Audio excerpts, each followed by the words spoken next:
And now we would like to recognize our seniors from our cheer team. First from Charleston, South Carolina, Savannah Armistead. Savannah is joined by her grandfather Roger Armistead, her mom Amanda Armistead, and her daughter Saray Elizabeth.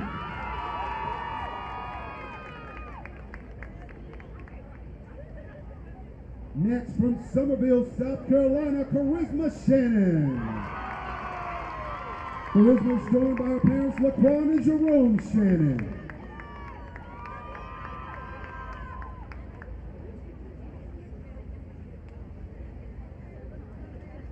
From Charleston, South Carolina, Marley Rourke. Marley is joined by her parents Chandra and Billy Rourke.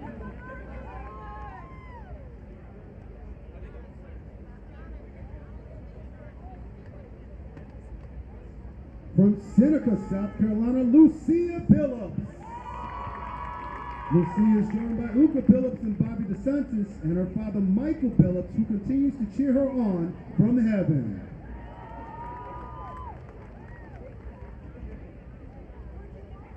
From Lugoff, South Carolina, Raven Harris. Raven is joined by parents Marvin and Gloria Harris.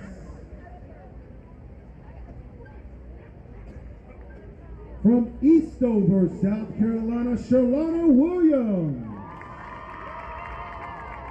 Sherlana is joined by Terry and Kimberly Williams.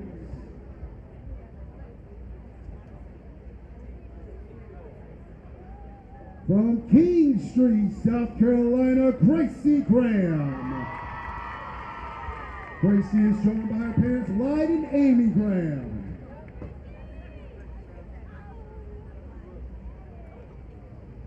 From Fernandina Beach, Florida, Madeline Skinner. Madeline is joined by Betsy Dean and Alden Skinner.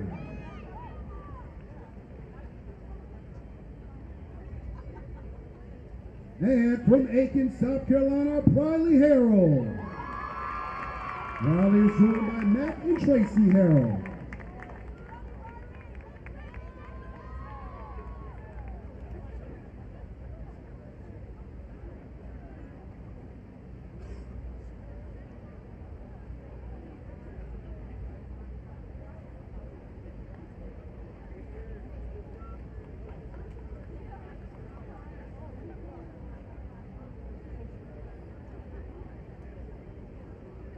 Ladies and gentlemen, show some love to our seniors from our cheer team.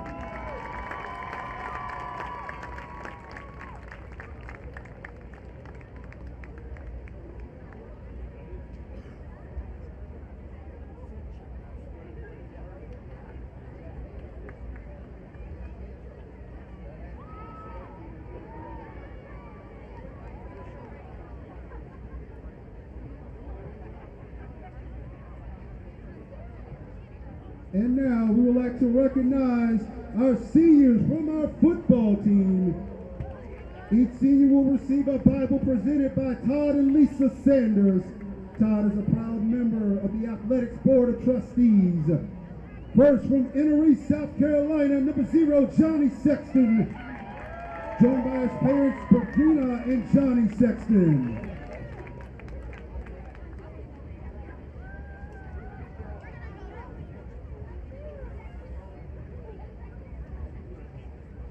From Casey, South Carolina, number 1, Reed Sharpia, joined by Rusty Sharpia.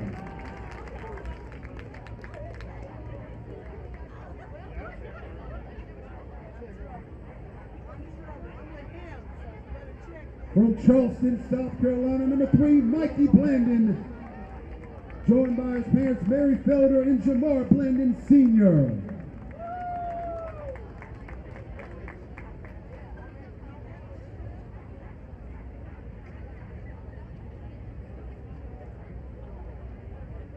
Next from North Charleston, South Carolina, number 5, Keith Dessashore, joined by Janae Saxby and Ariana Dessashore.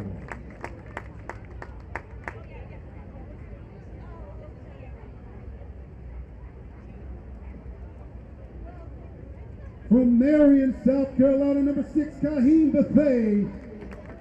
Joined by his grandmother, Betty McRae, and his father, Barrett Wright.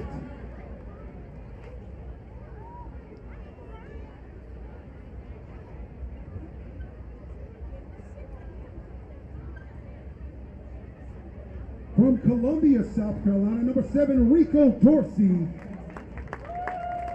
Joined by his mother, Conchetta Dorsey, and his father, Nathaniel Harper.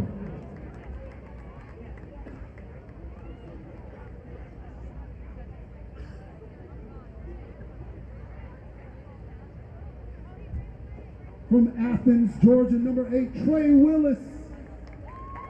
Joined by Ashley and Tavares Willis.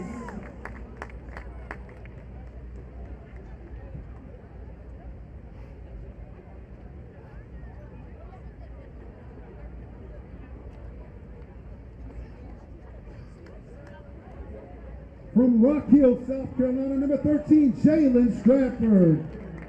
Joined by his parents, Bernita Stratford and Antoine Hennett.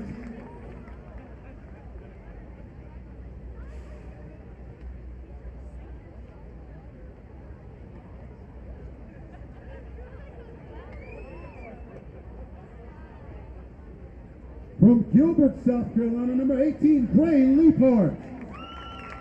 Joined by his parents, Elaine and Chad Leapart.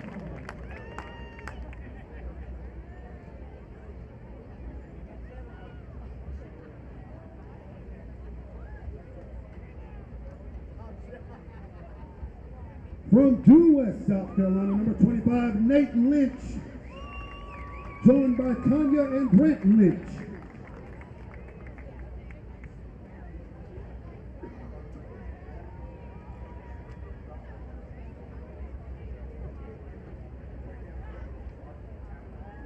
From Columbia, South Carolina, number 29, Jaden Kennard. Joined by LaTrendon Anthony Kennard and his sisters.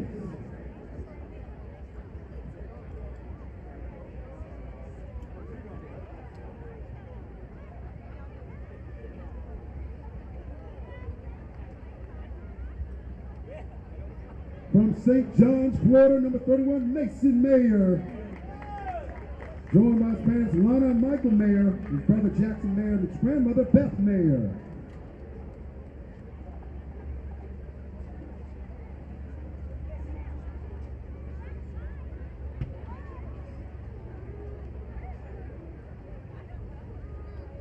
From Columbia, South Carolina, number 36, Joshua Smith. Joined by his parents, Regina Haley and Joseph Smith.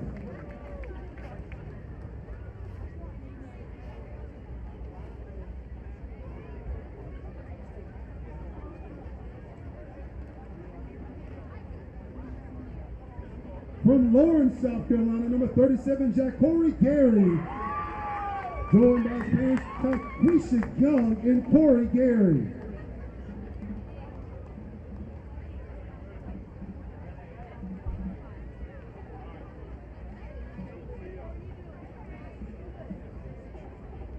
From Conway, South Carolina, number 38, DeAndre Only. Joined by Najla and Hunter Only.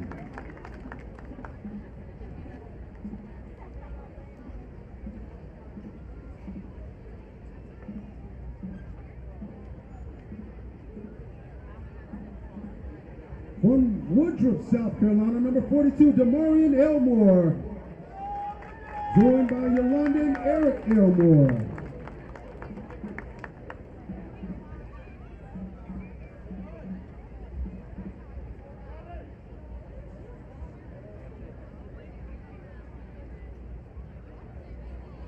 From Newberry, South Carolina, number 43, KJ Robinson. Joined by his mother, Kamika Wilson.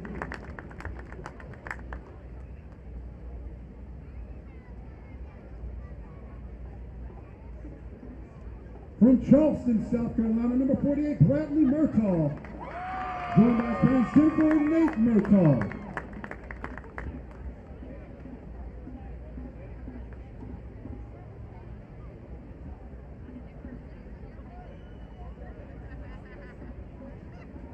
From Little River, South Carolina, number 51, TJ Cox.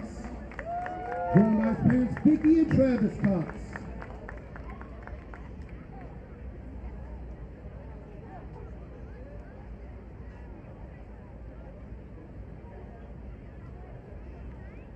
From Irmo, South Carolina, number 53, Zeke Hare.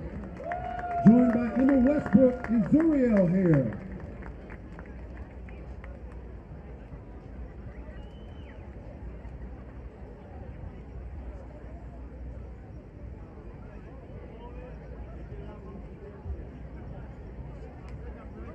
From Pauline, South Carolina, number 56, Kale Brown.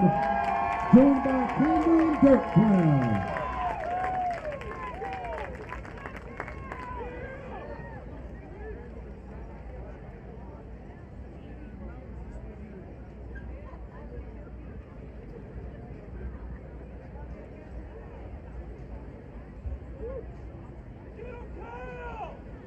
From Sherroll, South Carolina, number 61, Zach Carabo. Joined by his parents, Amanda and Doug Carabo.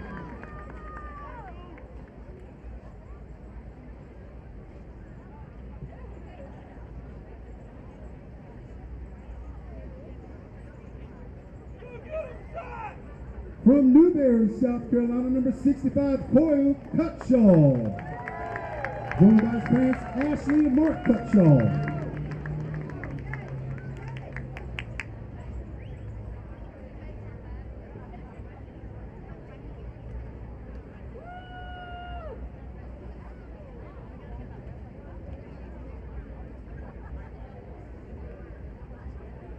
From Greenwood, South Carolina, number 66, Chase Henderson.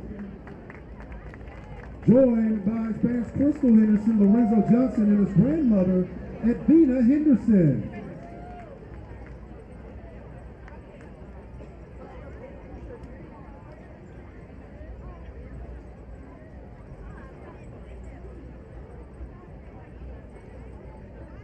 From Somerville, South Carolina, number 67, Hampton Smith. Joined by Roseanne and Robert Smith.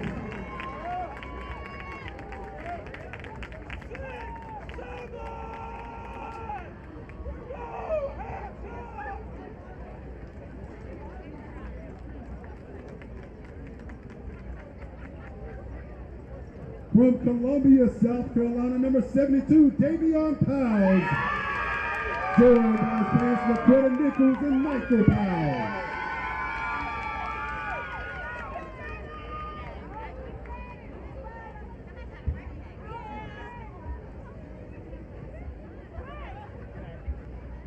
From Bamberg, South Carolina, number 76, Christian Draper. Joined by his parents, Rosetta Ramsey and Adrian Draper.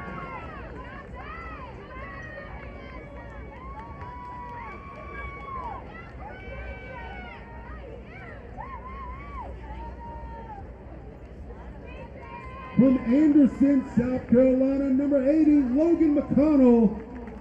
He is joined by Lawson Reel.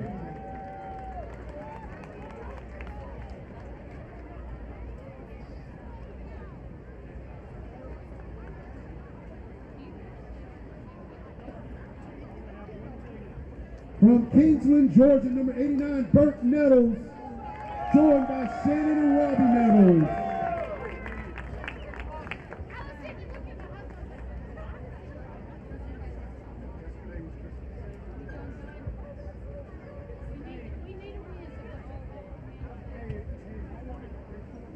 From Myrtle Beach, South Carolina, number 91, Trey Phillips, joined by Kristen and Tellis Phillips.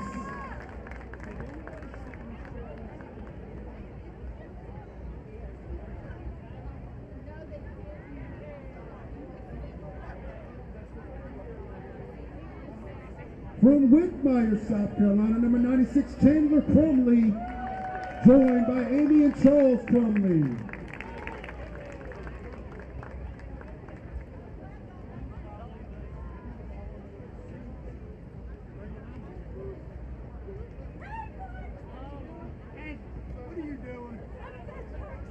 And lastly, one of our student assistants from the PD region of South Carolina, Zach Martin.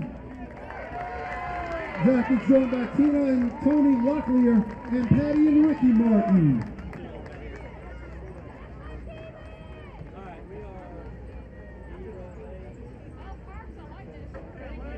Ladies and gentlemen, show some love to our 2025 football seniors.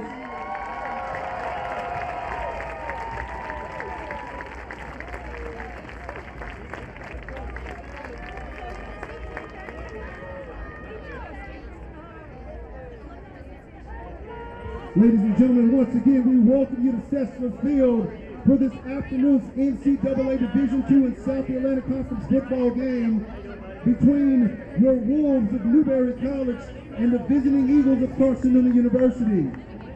We would like to extend a very warm welcome, especially to our visitors from Mossy Creek and Jefferson City.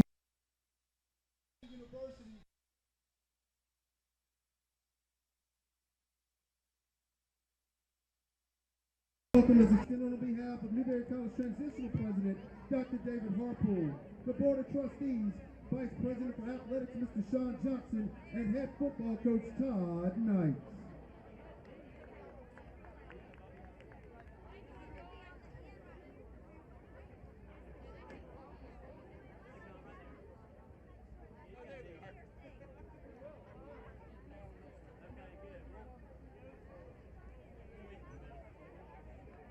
And ladies and gentlemen, at this time, please welcome to the field the Newberry College Scarlet Spirit Marching Band.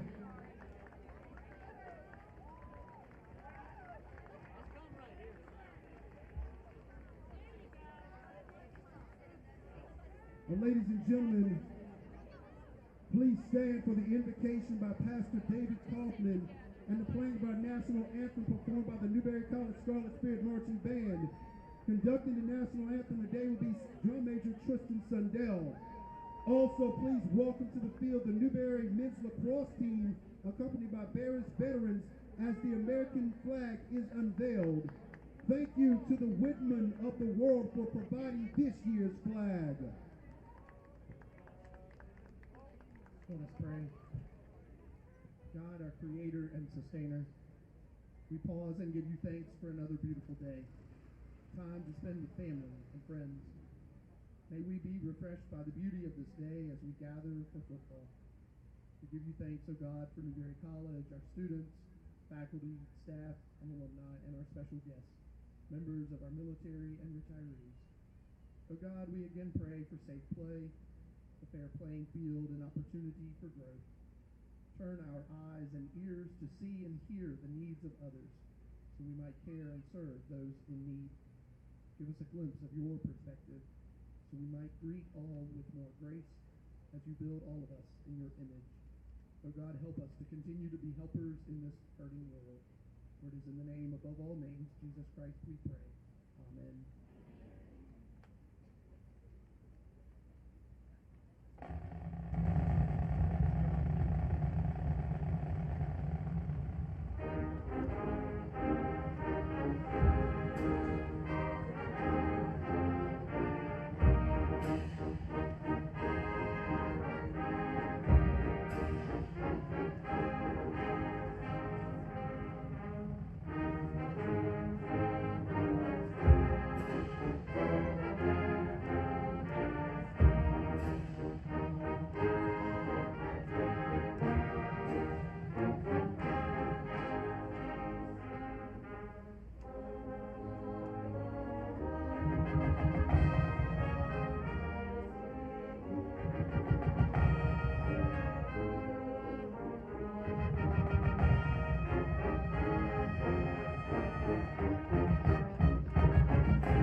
And now, please join us in singing the Newberry Alma Mater, conducted by Drum Major Jenna Lincolnfelt.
You may be seated, ladies and gentlemen.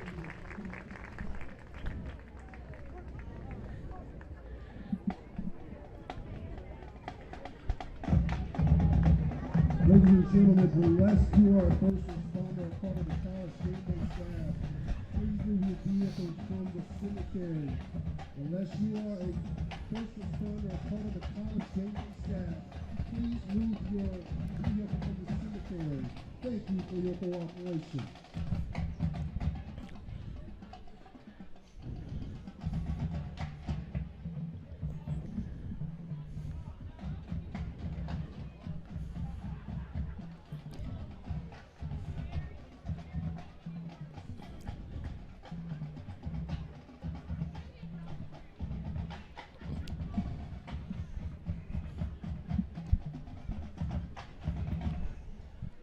And now join in as we spell out Newberry and play our fight song.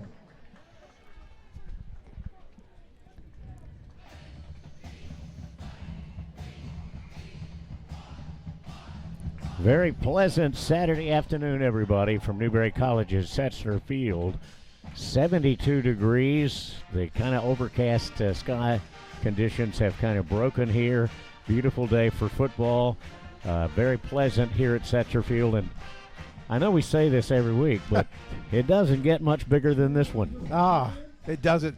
Like Coach was saying there, I mean, you just hope that you could be in contention to play for a championship, and that's what they've got here today. And this is going to be a real interesting matchup here because as you start looking at the stats here all season long, and this is not a tiny sample, this is the entire season, so you know what these teams are. But we have the Carson-Newman Eagles, the #1 rushing offense in the league. How is our defense going to be able to stop that attack against the Newberry passing offense, #1 in the league? How is their defense going to stop our passing attack? It's going to be fascinating to see how they stack up today. Carson-Newman 6-2 overall, 5-2 in the SAC. Newberry 8-1 and 7-1. Of course, Newberry sitting atop the league right now. Carson-Newman #2, and if I'm not mistaken, this is the third time this year #1 has met #2, as in either Newberry being 1 or 2, and for the last 2 weeks, Newberry has been #1. Yeah, and the good news is we've come out on top. That's the main thing. But, not without worry, because a lot of these games, as we've been talking about, are very close games. Now, we are 6-0 in games decided by 1 score or less. That's awesome. That's what you always want, because that means you got, the nerves of steel. You can win the close ones, even coming from behind late, as we've done a couple of times as well. The only thing that worries me is, you got to play a clean game. We talk about penalties and those kind of mistakes that can kind of doom you against a very good team like Carson-Newman. And so that's what we're going to be looking at today. Can they minimize those mistakes and come out and play the game that they need to play and that we know that they're capable of? Yeah, by the way, it's Military Appreciation Day here. Not only do we have the flag, the regular flag here at Setzer Field, we also have a flag on top of the tower of the Newberry Fire Department tower truck, and we had a 30 by 50 foot American flag on the field that was held up by the men's lacrosse team along with some of the veterans in the area. That was pretty cool. Yeah, great environment. I was just noticing here as we were sitting in the national anthem and all of that, and I was just looking out and saying, wow, this is an awesome environment right here. Even better, obviously, because you've got the whole conference championship on the line. Now, we're in a little bit of a better kind of the cat seat, bird seat, whatever you want to call it, in the fact that we've already actually clinched at least a share of the championship. That's the good news. They can only tie us from behind, but we have the opportunity to win it outright with a victory here over Carson-Newman. Nobody can match us at that point. And then, like you said, perhaps maybe the more important thing, we lock up perhaps #4 seed in the region, and we get to host in 2 weeks right here at home. That would be awesome. Yeah, I would say at least the #4 seed, at least. At worst, if you win this football game. But you get that important automatic bid. Yep. If you lose, then you don't know. You still think you probably would get in, but you never know, as we learned a couple of years ago. Exactly, and if you look at the Super Region right now, our old friends Wingate, by the way, they're #5. They're right behind us, and this Carson-Newman team is #8. So that's why a win here, and you knock them out for sure. Wingate might go into the playoffs as well, and there's a possibility that if they stay number 5, that guess who will play in the first round? It could be the Wingate Bulldogs again. So we'll see. We can hope that happens, because that means we're in there and locked in. All right, a quick look at the starting lineups before we take our first break here. We're in a little bit behind at tackles for the Carson-Newman Eagles. Blake Chenault and Emil Savage. Those are Chenault is one of the tackles. The other tackle, by the way, is Henry Bertucci. And then you've got Savage and then Mason Carnell at the guards. The running backs, Ron Bradley, Jaden Griffin, and Jaden Sullins. Wide receivers will be Zach Williams, Jeremiah Carroll, and Jaden Griffin. And, of course, the quarterback will be Zane Whitson. So those are the probable starters on offense for Carson-Newman. For Newberry, your offensive tackles will be Hunter McClary, Vance Ventry. Guards will be Eric Stevens, Cale Brown. The center will be Davion Piles. The tight end will be Gray Leapart. Running back will be Kenmaine Brunson.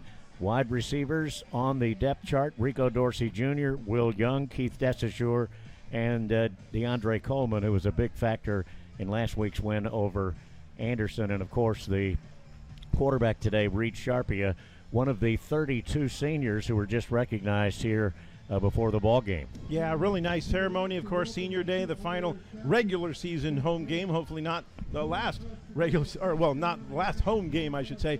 One thing also, we didn't play Carson-Newman last year because of, the divisions and this and that. That's gone now.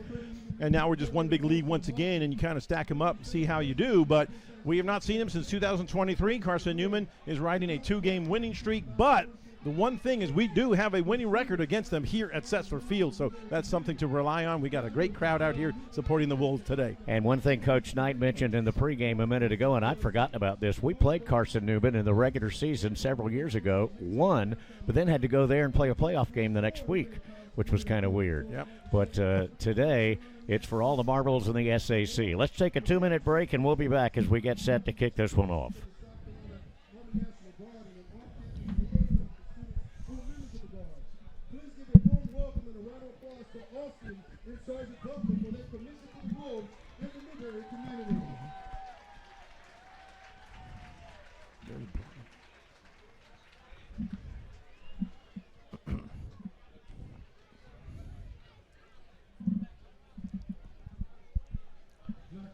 For today's contest, first of the Division E of Carson-Newman.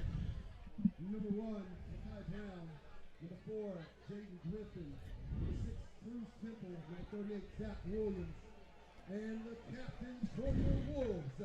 Number 1, Reed Sharpia. Number 3, Mikey Blendon. And number 89, Bert Nettles. Ugh.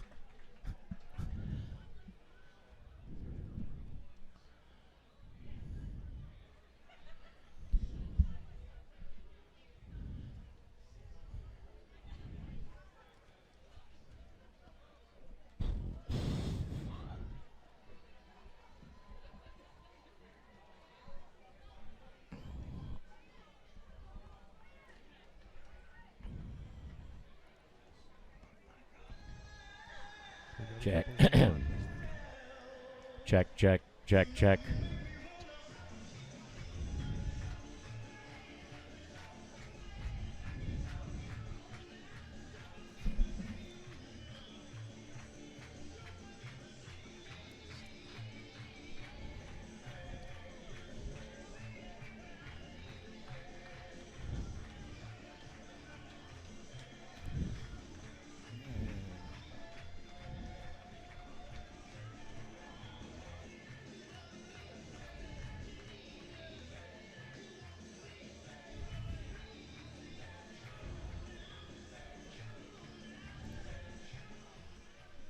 Captains meeting at midfield for Newberry. It's Reed Sharpia along with Mikey Blandon and Bert Nettles.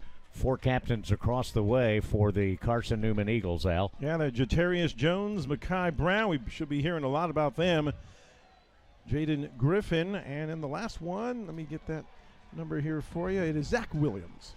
All right, so those are your captains. Let's see if we can pick up the toss.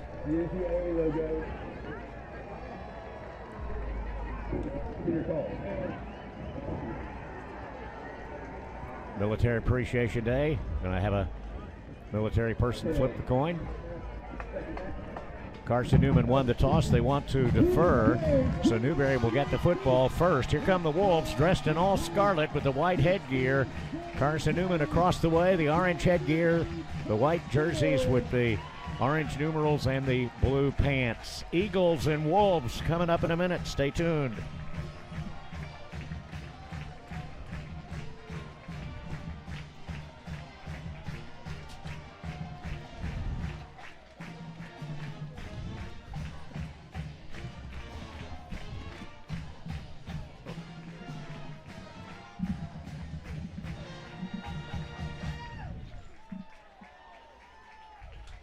Ladies and gentlemen, please direct your attention to midfield for a special awards presentation by South Atlantic Conference Assistant Commissioner Ben Matos.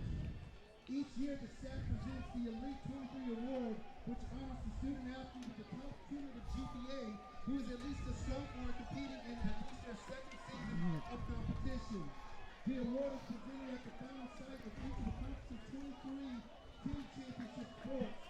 This award is modeled after NCAA's Elite 90 Award, which is presented at each of the NCAA's 90 championships. The 2025 SAC Elite 23. All right, we're back here at Setzer Field. They're making a special conference award presentation here at this point this afternoon, and I'm waiting to see who this might be. From Newberry College, Jonah Norris. Jonah Norris getting an award from the South Atlantic Conference this afternoon, and I'll tell you what, this guy can do it all in the football field, but he's a good young man as well. Yeah, well, most of them are. You know, you get to know a few of them. I'm very fortunate, and I have a few of them in class throughout the years here, and they are just wonderful young men, very great, very personable. You can kind of kid around with them, joke around with them. Yeah, we were talking you said you had the interview with DeAndre Coleman back on the coaches show, and last week when he first came in after the game, I said, hey, we were joking around earlier. We said, hey, you need to, instead of one touchdown, why don't you get two, and let's make sure to win this thing. And he got the one touchdown. And the first thing I said, hey, John, you got the one, man. Where was the other one? And he kind of smiled, Yeah, But I gave great. him a little bit of I talked about that on the coaches show. Actually interviewed him for a few minutes on the coaches show, and he had a hard time getting that headset over all that hair, I can tell you that. I'm trying to figure out how he gets it in that headgear. Exactly. I don't know. But good thing he does, because, wow, Amen. he's had an incredible year here in his first year with the Wolves. He really did, and of course he's had so many incredible catches all year long, but it was last week when they were really keying on Keith Desessure, and Keith just took a beating. He did. He did finally catch 4 balls, but DeAndre Coleman, of course, Boogie as they call him, he caught the most balls and was one of the players of the game. Yeah, we've had that. Guys who were coming in. Last year I remember it was Rico Dorsey. All of a sudden, he just kind of popped out of nowhere. He came out of Coastal Carolina, and you heard there a little bit before, if you were watching the pregame, he's a senior, exhausted his eligibility, but he has made some incredible catches, some TDs along the way. And this year, it seems to be DeAndre Coleman. He's kind of popped out of nowhere as he transfers in. Bennett Smith, sophomore kicker, about to kick off for Carson-Newman, right to left to the Wolves here this afternoon as we get this big South Atlantic Conference football game underway. Quest Spells on the near side, and you've got Alex Meeks on the far side. It goes into the end zone for the touchback, so no return. And Newberry will have it 1st and 10 at their own 25-yard line. As we start this football game this afternoon, again, 72 degrees. This place is packed. It is. Across the way, there is hardly a seat available. Most of it is blue and orange for Carson-Newman. They've traveled pretty well. Up on the deck, though, where the 3 suites are, you got a bunch of people up there. The stands on the near side are full. There are people in the end zone and along the other parts of the field across the way as well. So we've seen some big crowds, and this was one of them. All right, here come the Wolves, 1st and 10 from the 25. Sharpia takes the snap, wants to throw, fires. He's got, guess who? DeAndre Coleman. Coleman across the 35 to the 38-yard line before Richmard Million makes the stop, and it'll be 1st and 10 for the Wolves. Yeah, this Carson-Newman defense, they are pretty good. They're both ranked higher than Newberry's defense as far as the rushing defense. They're 4th in the league, but passing defense, they're also second in the league, so that's something to consider, considering we have the number 1 passing offense. 1st and 10 from the 38. Handoff, Kenmaine Brunson straight ahead, breaks across the 50 to the 49-yard line of Carson-Newman. Again, it's Melian who makes the stop, but another first down, 11 yards on that one for Kenmaine Brunson. Also in there was Jones, one of the safeties. Yeah, well, when you got your safeties having to make the tackle in the defensive secondary against your running back, that's good news. Hopefully they can keep doing that. Wolves are going to have 2 men out to the left. In the slot on that side is Dorsey. Desashore alone to the near side. You've got Jonah Norris up on a wing or an H-back set to the left side. Davion Piles to snap it to Reed Sharpia. Motion by Norris. 1st and 10. Here's the give to Brunson.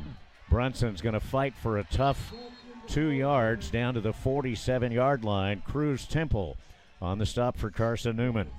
Yeah, just got a little bit through the line, had a little bit of movement there. Cruz Temple, one of the Will linebackers, just plugged the hole and wrapped him up right there. Wolves will have it 2nd down, 8 yards to go from the Carson-Newman 47-yard line. Dorsey and Desashore in a slot to the near side. Coleman out to the left. Norris on the wing right this time, goes in motion. So double slots as it turns out here for the Wolves. Snap back. Quick toss on a slant in. Caught by Dorsey. Dorsey fights to the 41-yard line. That'll be a couple of yards shy of a first down. Jaron Blakely, the star, makes the stop along with Cruz Temple, the Will linebacker. Yeah, he had to be very accurate with that pass because he threw into a bevy of white jerseys all around Dorsey, but he put it right on his numbers. Now sets up a 3rd and short. 3rd down 2 for the Wolves from the Carson-Newman 41-yard line. Couple of substitutions here for Newberry now. You've got Dorsey and Desashore stacked to the near side. Single file. Sharpia with Norris in the backfield. Now motion by Leapart, the tight end. Now here goes Sharpie up to the line of scrimmage. Going to hand it off to Jonah Norris, and he'll have the first down, breaks a tackle, and gets down inside to the 25-yard line. Maybe the 24. Jones on the stop for Carson-Newman. Well, they just kind of surprised him. Sharpia immediately went up. He got under center, and when that happened, the defenders came up, the linebackers especially. Jonah Norris just found a hole. Once he got through there was hardly anybody behind him. That's why he was able to pick up the big yards. All right, here we go. 1st and 10. Newberry with the ball at the 24-yard line. 2 men in the backfield as Reed Sharpia hands it off. Nope, gives it off to Brunson going right, and Brunson's pushed out of bounds down near the 15-yard line by Cruz Temple. By the way, that was one of the first 3rd down conversions for the Newberry offense. Let me just mention here, the 3rd down defense for Carson-Newman, they are number 1 in the conference. So that's good. When you can convert 3rd downs on this defense, you're doing something. 1st and 10 Wolves. They're at the Carson-Newman 14. Newberry with the opening drive of this football game, and they have moved it nicely to the Carson-Newman 14-yard line. 2 men to the left, 1 to the right. Here goes Kenmaine up the middle. He's going to get slammed after a gain of about a yard down to the 13. Terry Lemon, that Mike linebacker in there, along with the star Blakely. They just try to run it there over the left side of the line, but the linebackers came up, plugged the hole pretty nicely. So it'll be 2nd down, and what'll be about 9 yards to go. Ball at the 13-yard line. Multiple substitutions for Carson-Newman on defense as they send 3 bodies in there in exchange for 3 more. All about the same size as the other 3. Yep. Big. 2nd down. Back to throw. Sharpia fires toward the end zone. Caught by Desashore for the touchdown. Blakely on the coverage. Well, 9:59 to go in the first quarter. The Wolves take the opening kickoff and drive it from the 25 into the end zone, touchdown. So they went 75 yards, and they did it pretty impressively. They did, and a nice mix. Also 5 rushes and 3 different passes right there, and that one capped it off to Desasure right in the front corner of the end zone. Burke Nettles to try the extra point. Kick is up, and it is good. So Newberry takes a 7-0 lead in the first 5 minutes of this football game. Back in a minute.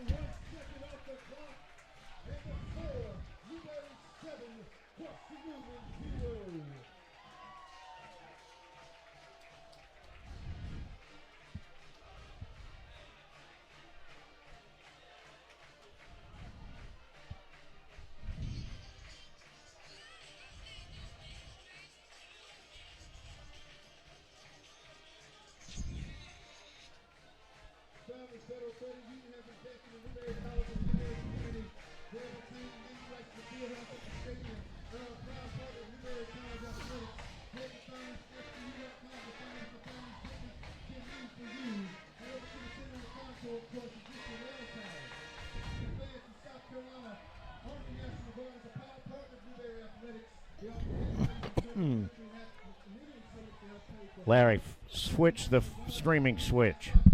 Switch the streaming switch. I don't think you flipped the streaming switch. All right, back here at Setzer Field, Newberry on a 75-yard drive, and it was a beauty. And they have a 7-0 lead here in this football game early on. And now Carson-Newman, after a 9-minute 59, well, basically a 10-minute drive. Kickoff goes out of bounds. Here comes the flag. So Burke kicks that one out of bounds, and Carson-Newman's going to end up with pretty good field position here out at the 35-yard line. Yeah, we've seen Burke kick it out on the back end of the end zone, but that one got hooked it a little bit. Sent it out of bounds at around the 10-yard line. So for the first time this afternoon, we'll see the Carson-Newman offense. But they're going to start from their own 35.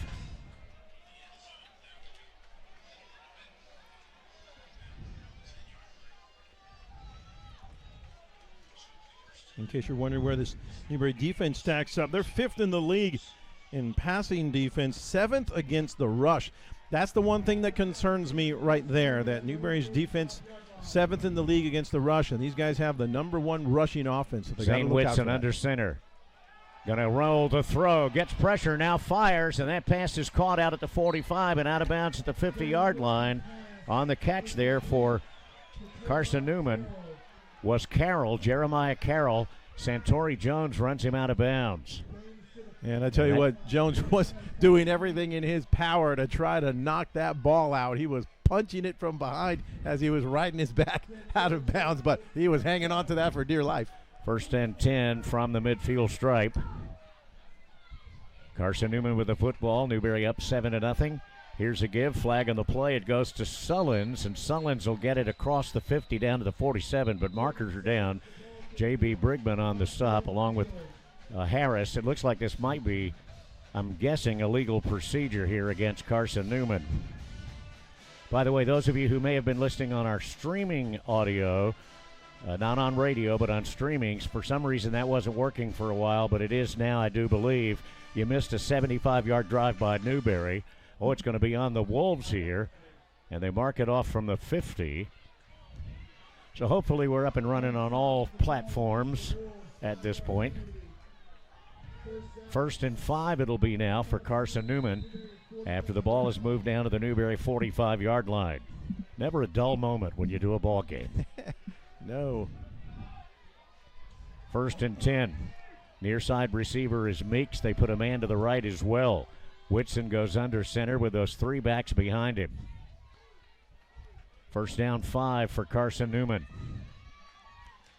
Give it off straight ahead once again as it goes to Sullins, and he's going to fight inside the Newberry 35 down to the 33 before Santori Jones makes the tackle.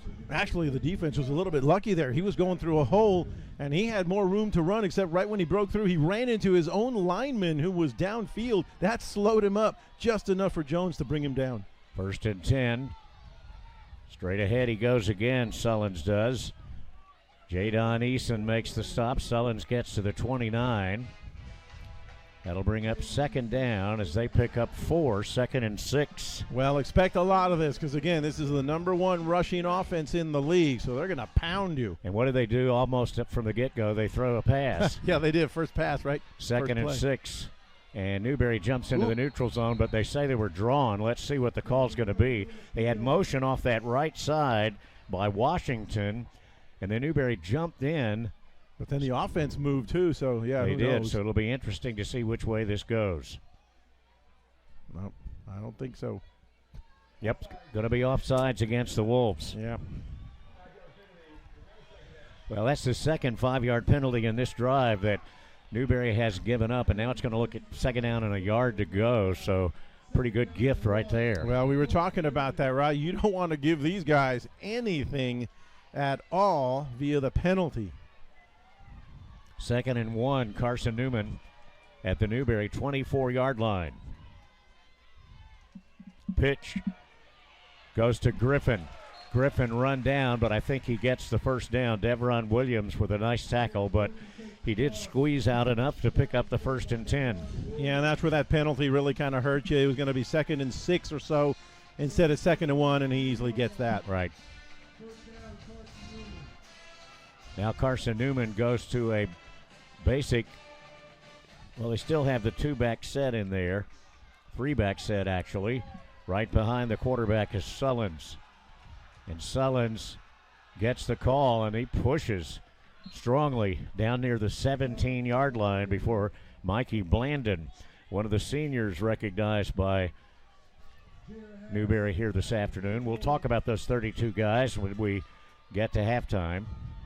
Some significant names on that list. Oh, yeah. 6-yard pickup by Sullins. It'll be 2nd down 4. 2 wide receivers to the near side. Motion off that left wing. Here's a give to Sullins again.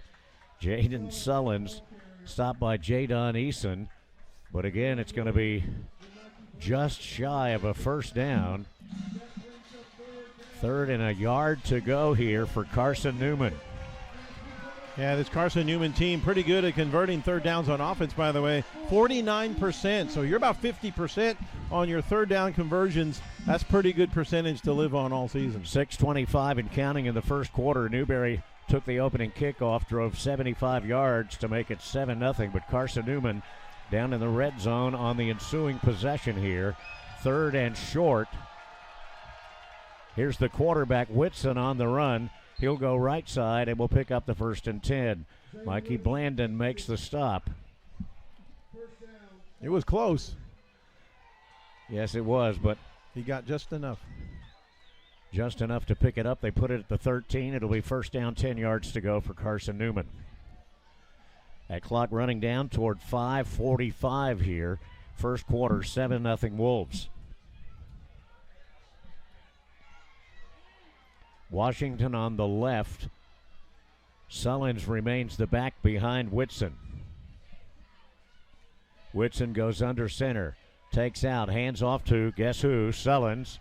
And he's going to be tackled inside the 10 down at the 7-yard line by Trey Phillips. So Carson-Newman looking at 2nd down here.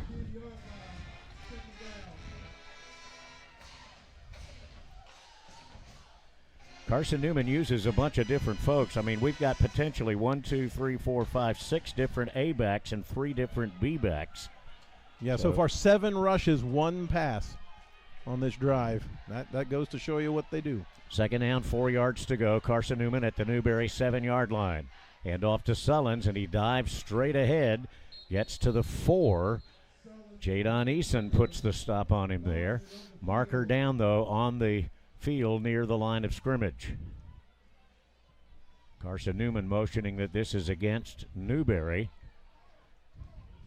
We'll wait for the official call, obviously. 7-0 Wolves, 4:48 remaining And the white hat is looking over to the Carson-Newman coaches, so that's a pretty good indication this is against Newberry. And it will be, as Al just held up, 3 fingers. Yeah, they're third on this drive. You don't want to be doing that. No, you talked about that in the pregame. You cannot. Luckily, though, these have been short ones, but they've come at no penalty comes at an opportune time, but not really. Very inopportune times.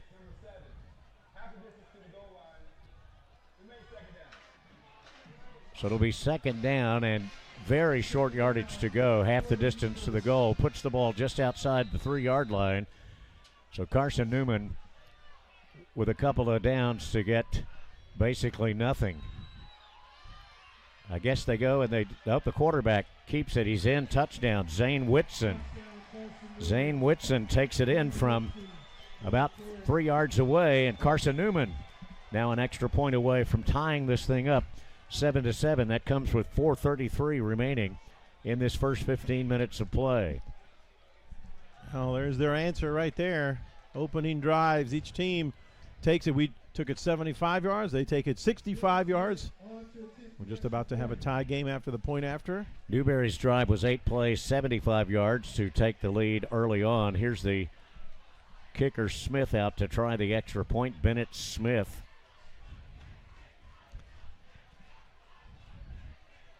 Kick up and good. 4:33 remaining in the first quarter. Newberry 7, Carson-Newman 7. Back in a minute.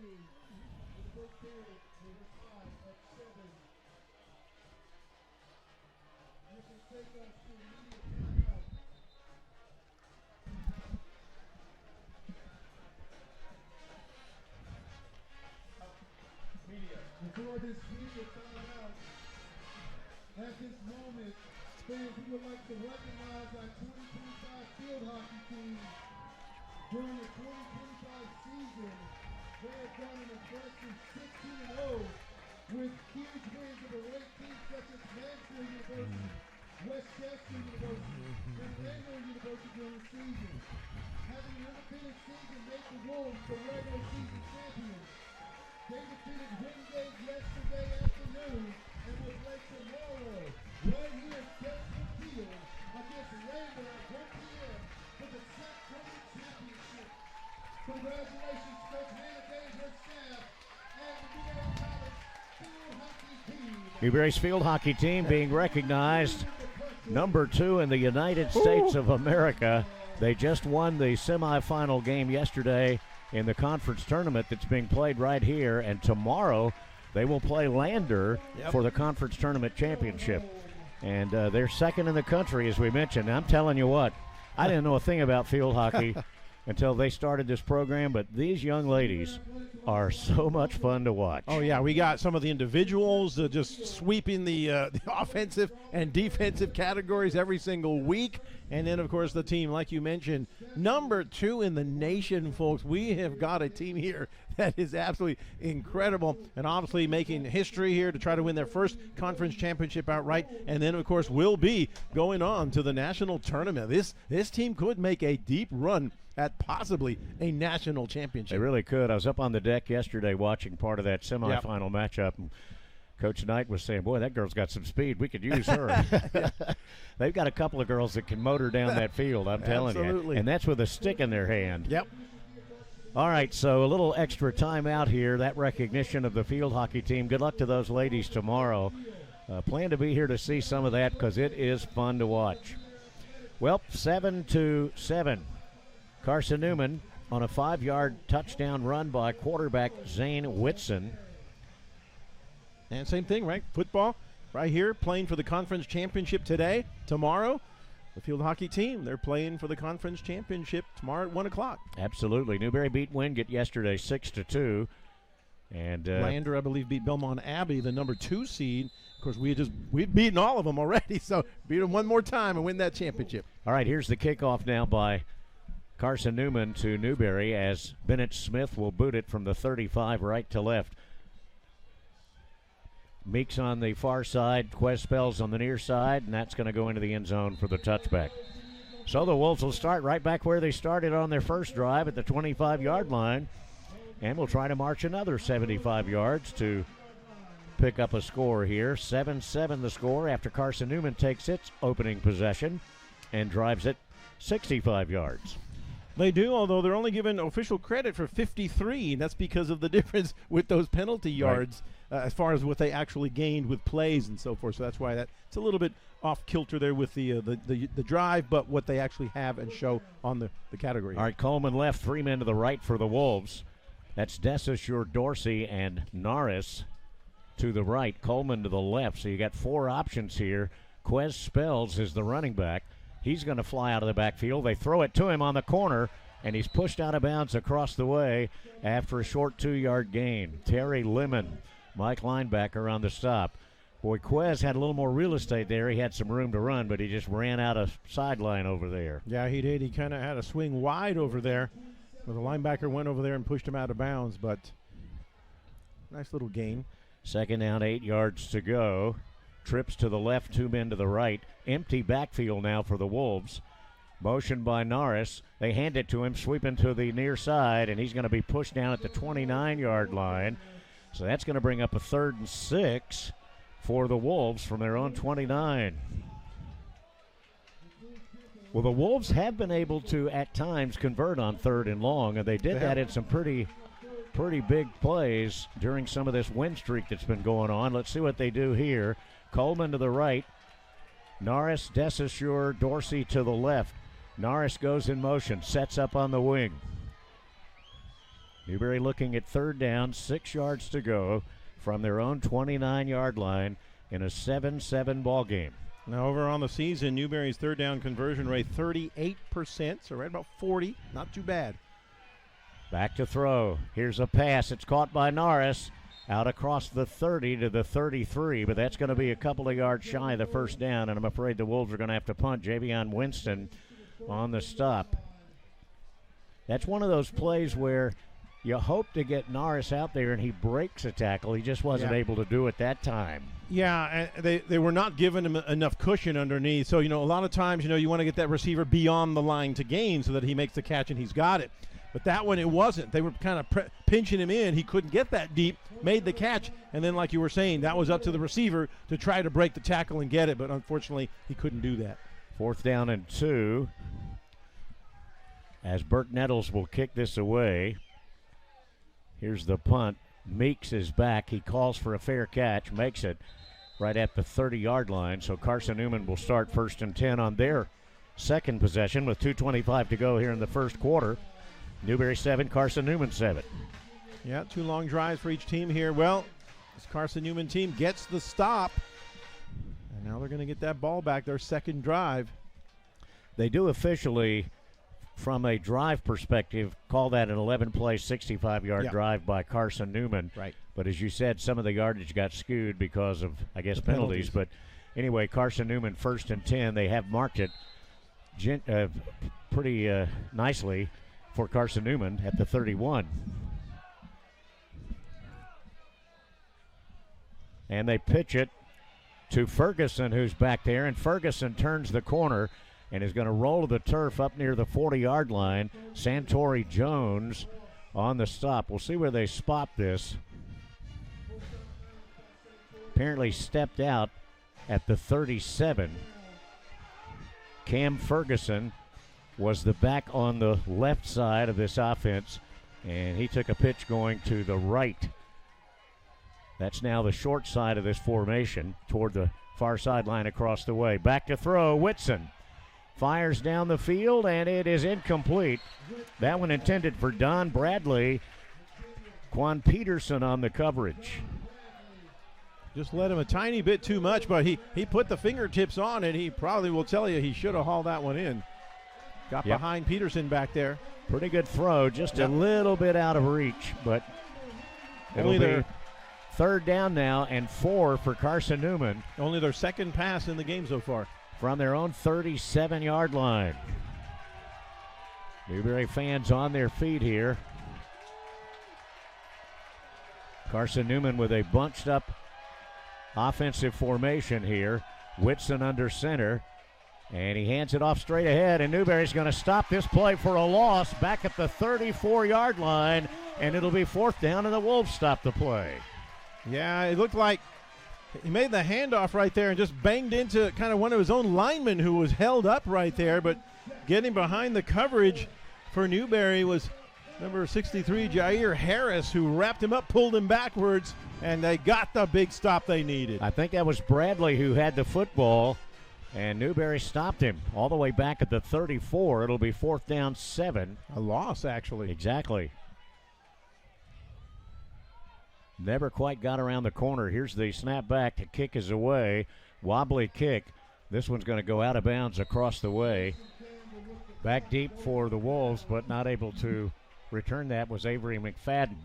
Well, it's going to give Newberry pretty decent field position. Looks like the side judge over there marked it at the 35. That's exactly where Newberry will start. 1st down 10 from their own 35. Only a minute, 4 seconds remaining in the first quarter. 7-7 the score. Newberry with a 75-yard drive on 8 plays. Carson-Newman with a 65-yard drive on 11 plays. Yeah, and obviously with a ground-heavy type team, it's going to run the clock. So this game may go quite quickly at a brisk tempo here if you got to keep it on the ground and keep that clock running. Newberry puts 3 receivers to the right or the near side of the formation. 1st and 10 from the 35. Sharpia back to throw. Steps up, fires down the field, incomplete. Intended for Gray Leapart. Covering was Jones, one of the safeties for Carson-Newman, to bring up 2nd down 10. That was Reed's first incomplete pass. By the way, he was 5 for 5. Excellent in percentage completion in the nation. He's way up there, right around 70% of all his passes. Right, and just has a lot of stats in that regard, both in the conference and nationally. 2nd down 10. Norris goes in motion. 3 down lineman for Carson-Newman. Here's a handoff straight ahead. This is Quez Spells, and Quez really fights his way for some tough yardage. 6 yards to the 41. Stopped on the play by Lemon. So Newberry now going to look at 3rd down at about 4. Also Mason in on that stop. See if they choose to snap the ball. Well, yeah, they're going to have to, actually. 30 seconds remaining. 23 on the game clock. 2 men to the left, 1 man, 2 men short to the right. So 4 wide receivers. Here's the snap back. Little pump fake, and now Reed's going to try to run, and he'll have the 1st down across the 45 to the 48-yard line. Yeah, great second effort there. One of the linemen got in on him as he made his move forward. He kind of wrapped the big old paw around him, turned him around, but he could not hang on to him. And that was the key moment as Reed just kept that momentum going forward and got enough for the 1st down. They've marked the football near the 48-yard line of Newberry. That is the end of the first quarter of play. 7-7. Newberry will have the ball 1st and 10 when we come back in just a minute.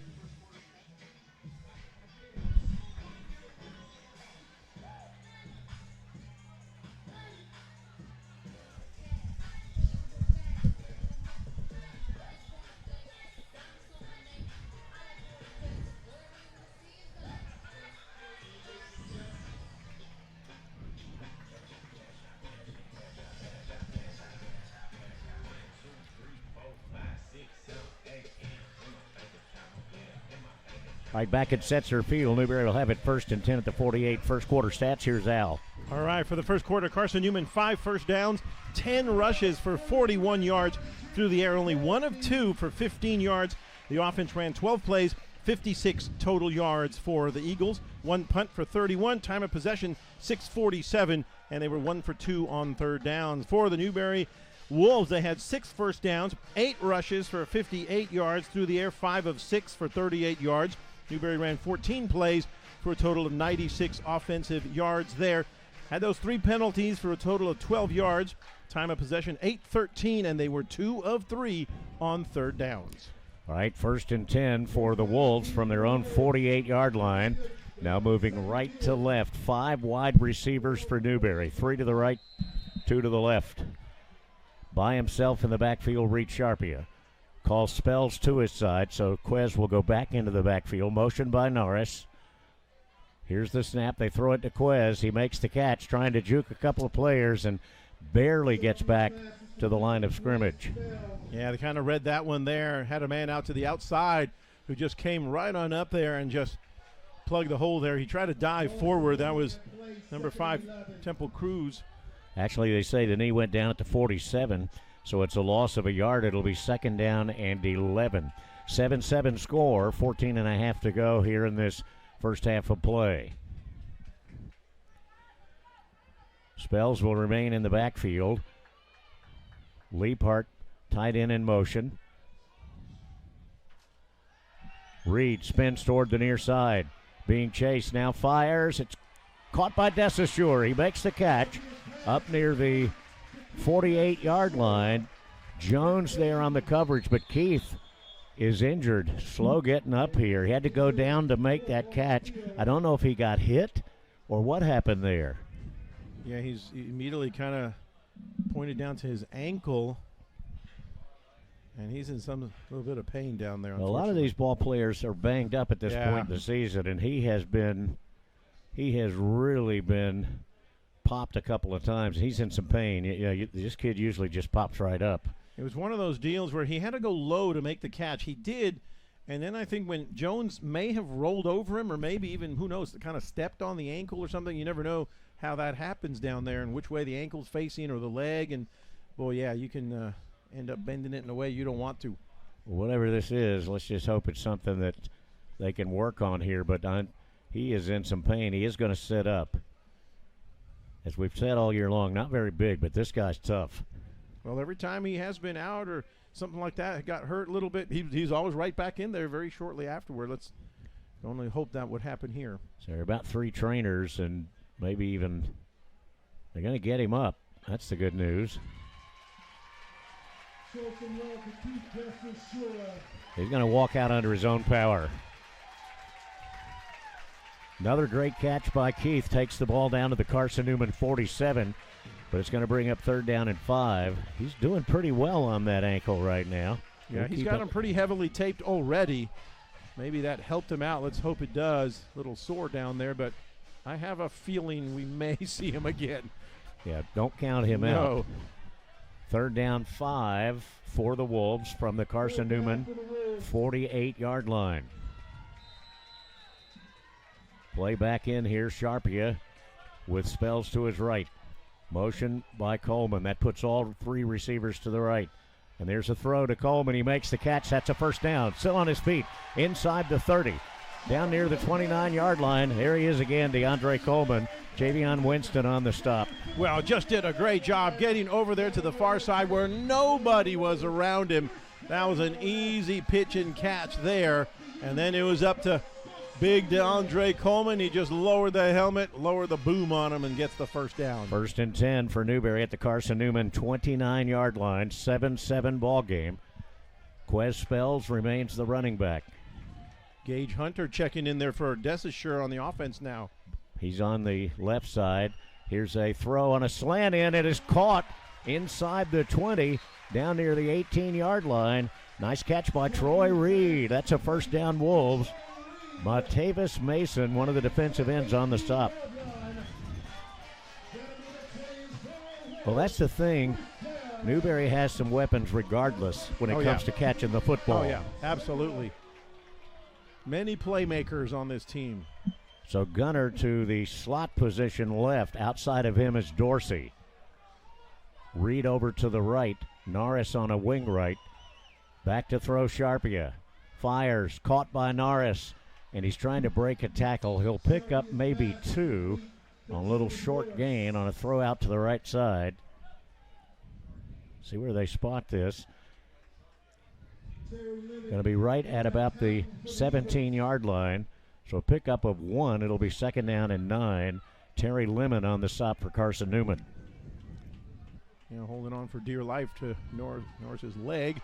Didn't let him get away. Double slots now for the Wolves. Motion off that right side. That puts 3 receivers to the left. Reed to the right. They throw it. It is caught. And a nice move inside the 5, down to about the 3-yard line. That was a really nifty move by Will Young there to get away from that defender to pick up that 1st and goal. Yeah, he was coming across right to left, and when he made the catch, he just reverses direction, left his defender behind.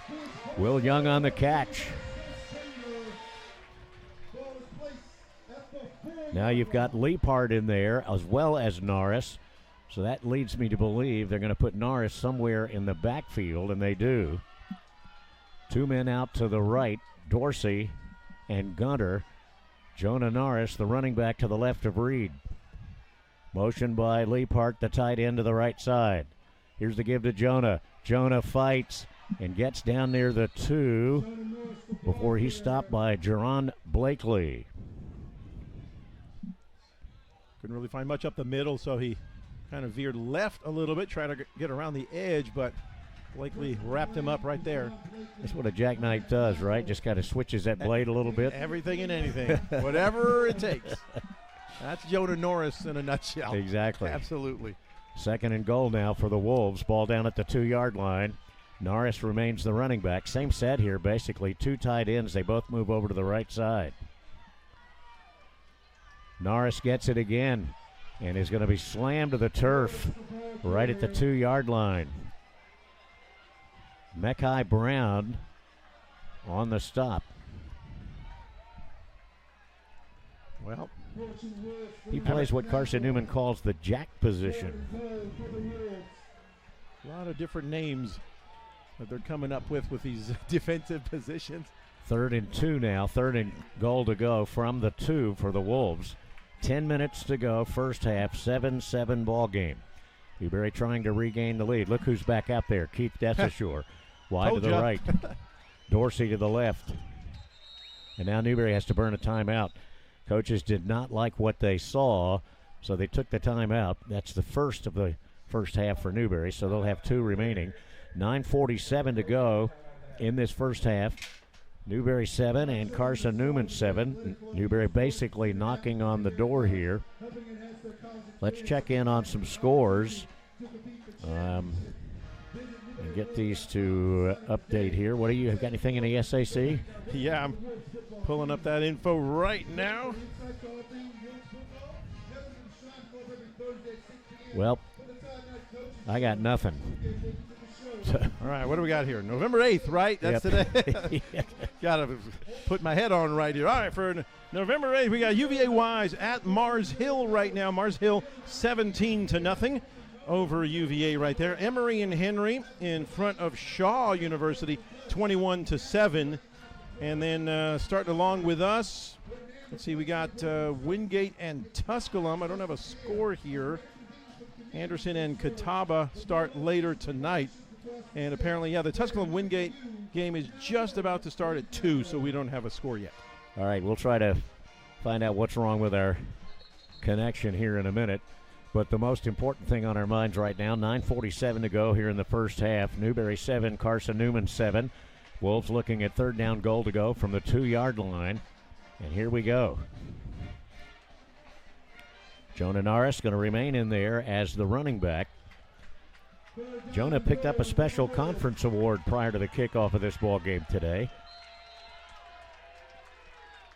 Dorsey and Desashore to the left.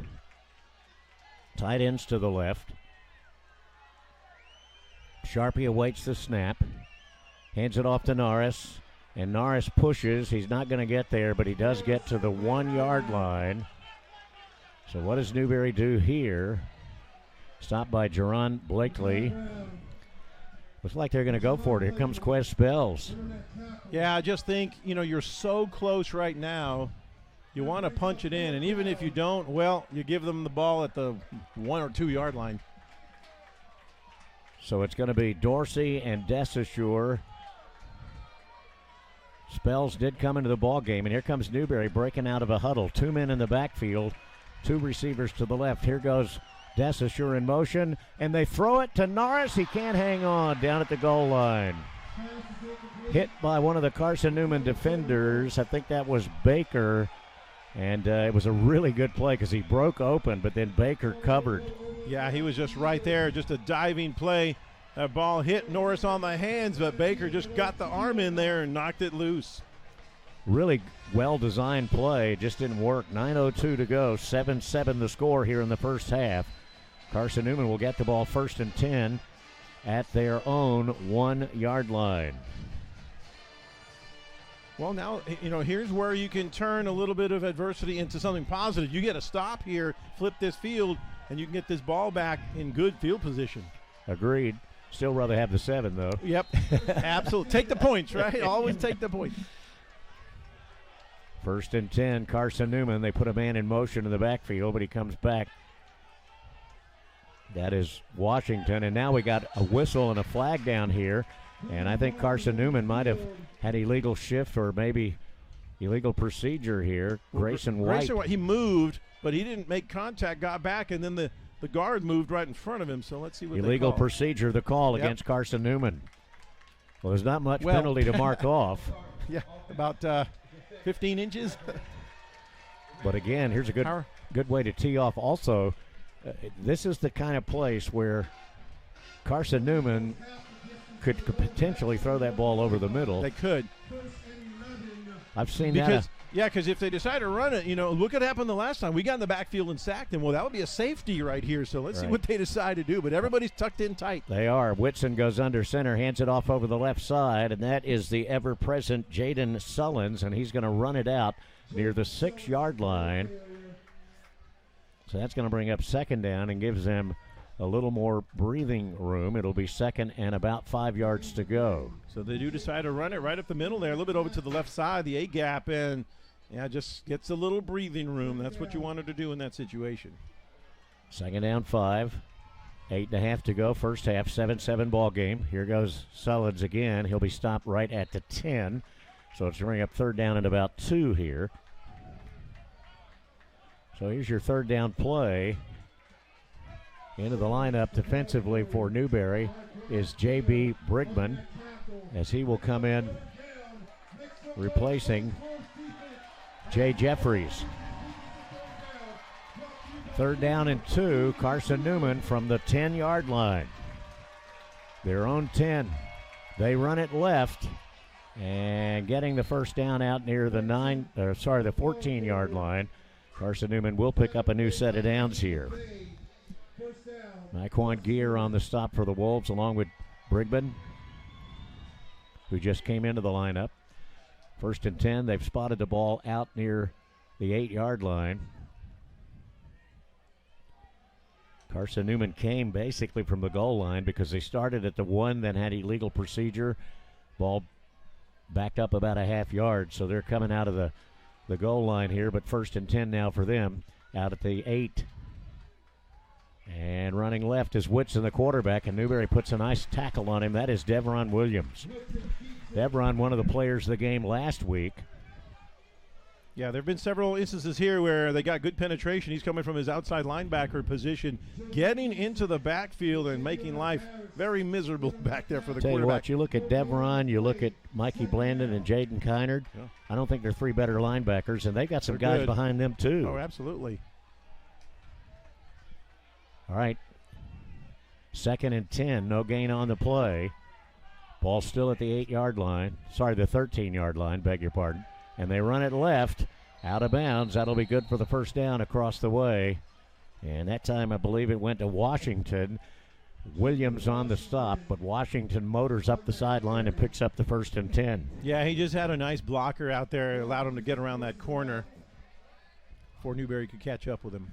6:22 remaining in the first half. Newberry 7, Carson-Newman 7. Mikey Blandon checking back into the lineup, replacing Kaheem Bethea. That's one of those backups Kaheem is that we talked about. You don't lose much there. Yeah, he was checking it. He was doing outside linebacker on that last play. 1st and 10 for Carson-Newman from the 24. Here goes Sullins. They drop him at the 25. Gain of 1, 2nd and 9. And it's Jaden Kynard and Jalen Stratford in on the stop. Jalen Stratford trips him up. Devron Williams comes out of the lineup defensively. Looks like Carson he's got that left hand wrapped up. He does. Yeah, we talked about that with him yesterday. Jaden Williams, the center for Carson-Newman, lost his headgear, so because of that dumb rule, he's got to go out. Second down for Carson-Newman. Second and now 9 yards to go from the 25. And they give it off once again to Sullins. And Sullins is going to be pushed out of bounds across the way by Santori Jones and company. Not much going there. It's going to bring up third down and still pretty long to go here for Carson-Newman. Yeah, that was a big stop right there on that second down and long play. Now it's going to put him way back to virtually 3rd and 10 for the most part. That stick is just in front of that down marker there. They're 2 for 3 on third down so far, so let's see if we can get another big stop. We were talking about that. If they can get the stop deep here, they can get that back in pretty decent field position. 3rd down and 9 statistically. The ball up at the 25-yard line. Carson-Newman will send Carroll to the near side as the lone wide receiver. They do have one man short to the left. Here's a flag down. And Carson-Newman, I think, is going to get charged with 5-yard penalty here. Yeah, I think that down is going to get a little longer for him. Right side of the line was moving all over the place. So false start is going to cost them 5, and you're going to look at 3rd and 14 now. Well, I would tend to think this would be a passing down for them, even them, a run-heavy play, but you never know. Ball back to the 20, 3rd down 14. Carson-Newman now does have 3 wide receivers, 2 to the right, 1 to the left. Whitson awaits the snap. Back to throw. Pressure coming. He tries to run. Newberry's chasing him. He fires, and it's incomplete. Too tall for Jeremiah Carroll on the near sideline below, covered by Jalen Stratford. And that will cause Carson-Newman to have to punt the football away. Yeah, there you go. So remember, they started at pretty much the 1-yard line. They can only make it out to about the 24. And then they went backwards a little bit, so now they're going to punt it away. So Avery McFadden, first time we're going to mention his name, he's coming back to receive this punt. Avery standing up near the 45-yard line. By the way, he's another guy who just came in and didn't start early on, but he has worked his way into this starting lineup. 10 men up. Here's the snap back. The kick is away. This is a high kick. And McFadden lets it hit. Takes a bit of a Newberry roll, quite frankly, and will be down at the 44-yard line of Newberry. So the Wolves do have pretty decent field position and 4:37 to work with here before halftime in a 7-7 game. Well, you know this team can score pretty quickly. Go downfield to one of these receivers, bust a tackle, and they can be gone before you know it. So Newberry will have it 1st and 10 at their own 43. Carson-Newman and Newberry. If you look at their drive so far, Newberry took the opening kickoff, marched 75 yards in 8 plays as Reed Sharpia hit a 13-yard pass to Keith Desasure for a touchdown. That came with 9:59 to go in the first. And then Carson-Newman answered with 4:33 to go in the first. Quarterback Zane Whitson takes it in from 5 yards away. That capped an 11 plays, 65-yard drive. And that tied us at 7 apiece. Yeah, we're pretty much out in front in every offensive category for the most part. The rushes, rushing yards, 65-60. They're pretty even right there. And through the air, of course, we're at 86. They're only at 15. So we have a total 146 offensive yards here. They only have 80. All right, we did have a timeout that I didn't notice, but too late now, so we'll keep it here. By the way, Indiana 17, Penn State 7 halftime. Georgia 24, Mississippi State 7 halftime. Texas Tech 13, BYU nothing at halftime. We did manage to get those scores. All right, here come the teams back onto the field. Beautiful day here and a very large crowd, as you would expect. Newberry can win outright the South Atlantic Conference Championship with a victory here this afternoon. That comes with an automatic bid to the Division II playoffs. Currently ranked number 4 in the region. Sharpia hands it off to Ken Main, and Ken Main pulled down for a loss back at the 42-yard line by Mason, the end for Carson-Newman, along with Orendi on the other side. Kind of converged on him right there. Yep, loss of 1. It'll be 2nd and 11. Boy, this is the drive you'd really like to see him move here, get some point. Now, before the half, this is a situation where I think you would go for the field goal and get the points and try to take the lead into the half. All right, 3 men wide, 2 to the right, 1 to the left. Sharpie rolls to the right, now throws it out underneath, and Brunson is decked. Holds on to the football, but he gets hammered back at the 35. Coach Knight, I think, wanted targeting there. He's upset about something. And some of the coaches. Yeah, that could have been helmet-to-helmet contact possibly. But that was a dangerous play out there. All the way back to the 36-yard line. Newberry now looking at 3rd down and 17 yards to go here. So they need a big one here on 3rd down. Sharpie rolls, hands it off back to Brunson. Brunson across the 40, 45, out to the 50-yard line. Gonna be about 3 yards shy, but what a really nice play. Brady Weatherby on the stop, but Newberry's going to look at 4th down from the 40. I'm sorry, they do mark it right up at the 50, and they are going to send out the punting unit. That play was just about 3 yards shy of being a big one. Yeah, just an open field tackle out there. He had some room to run. Got close, but they had lost so much yardage there. Just couldn't make it all up with that one play. So Nettles back to kick. Dropping deep for Carson-Newman is Meeks. Meeks lets it hit. Newberry's going to chase it. It goes out of bounds at the 2-yard line. Well, Newberry was chasing it, and then it hit and went out of bounds. Yeah, well, that was the right play for the Carson-Newman deep man. It's inside the 10. You let it go. You think it's going to roll into the end zone, but Nettles puts a little spin on it, and it just takes a right turn and goes out of bounds at the 2. How about that? So Carson-Newman, for the 2nd time in a row, will start in the shadow of their own goalpost here. Well, keep the pressure on them. Get the stop right here. You got a little bit of time. 2:35 to go. Newberry has 2 timeouts left. 7-7 score.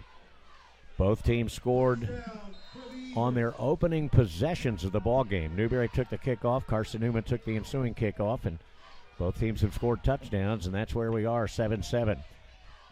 Here's a give straight up the middle. Newberry's going to put a stop on him at the 5 or 6 yard line. They're going to say the 5. Although Carson-Newman hasn't really sniffed the end zone since. Newberry had a 1st and goal inside the 10 and unfortunately could not punch it in on 4th down. Correct. So we've had a much better go of it as of now, at least. Ball out to the 5. It'll be 2nd down and 7 yards to go.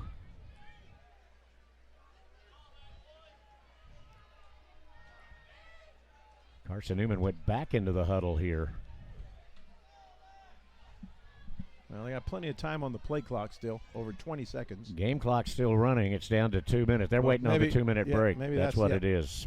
So that's the 2-minute timeout, and we'll take a break too and be back in just a minute.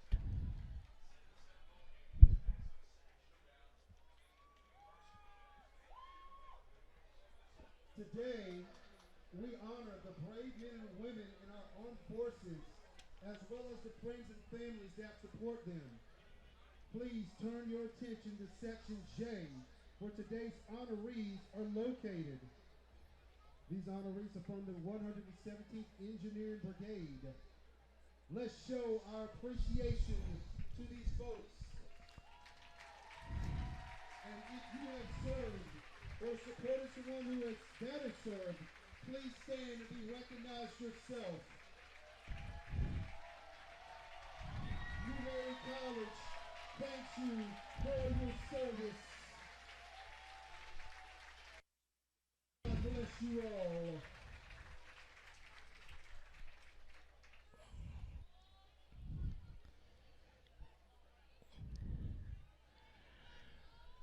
All right, the final 2 minutes of play here in the first half coming up. 7-7 our score.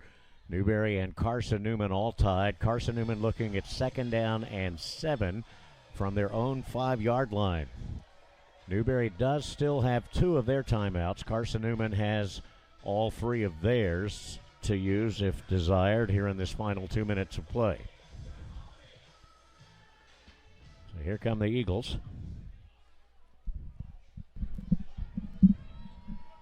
And we're set to go. All right, Whitson under center. And they pitch it back into the end zone, and coming around the right side, bumped out of bounds down below. See where they get it, where they're going to spot it out of bounds here.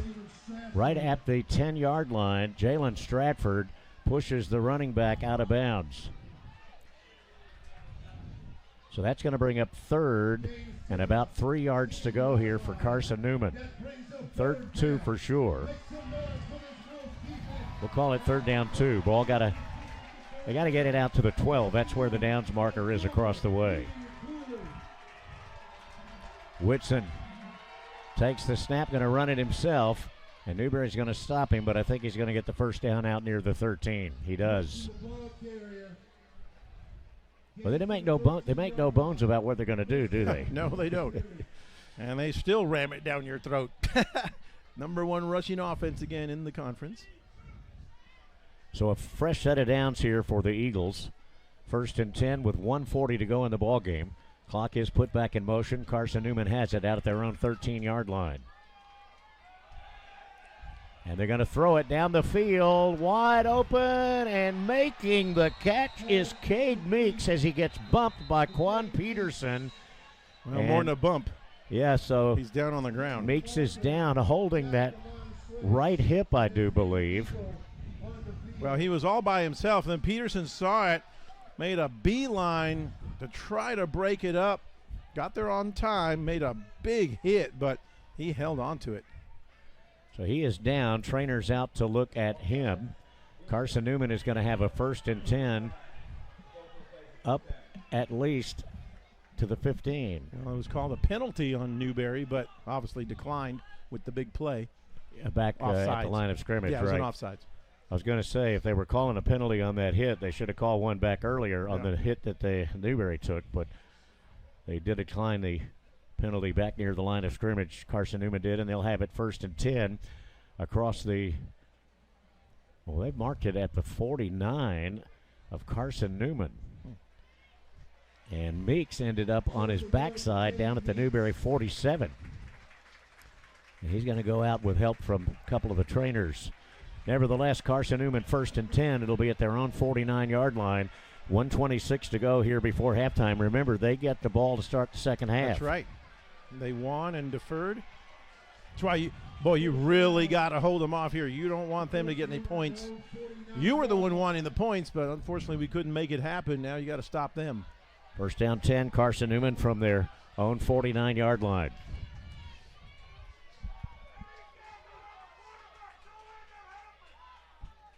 Quarterback Whitson, running back Sullins behind him.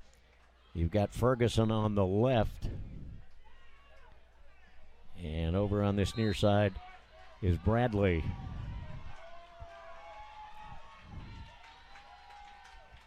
Sullins pitches it going right to or left to Bradley. Bradley breaks a tackle and is pulled down inside the Newberry 45 across the way by Mikey Blandon. Yeah, Santori Jones made a good run at him, just couldn't wrap him up. 1:13 to go before the break, and timeout is taken here by Carson-Newman. Takes their first timeout. They have 2 left, as does Newberry. 1:13 to go in the ball game. They're going to have the ball second down at the Newberry 44-yard line. It'll be second, about 3 yards to go. We'll take a break, too, and be back in 30 seconds.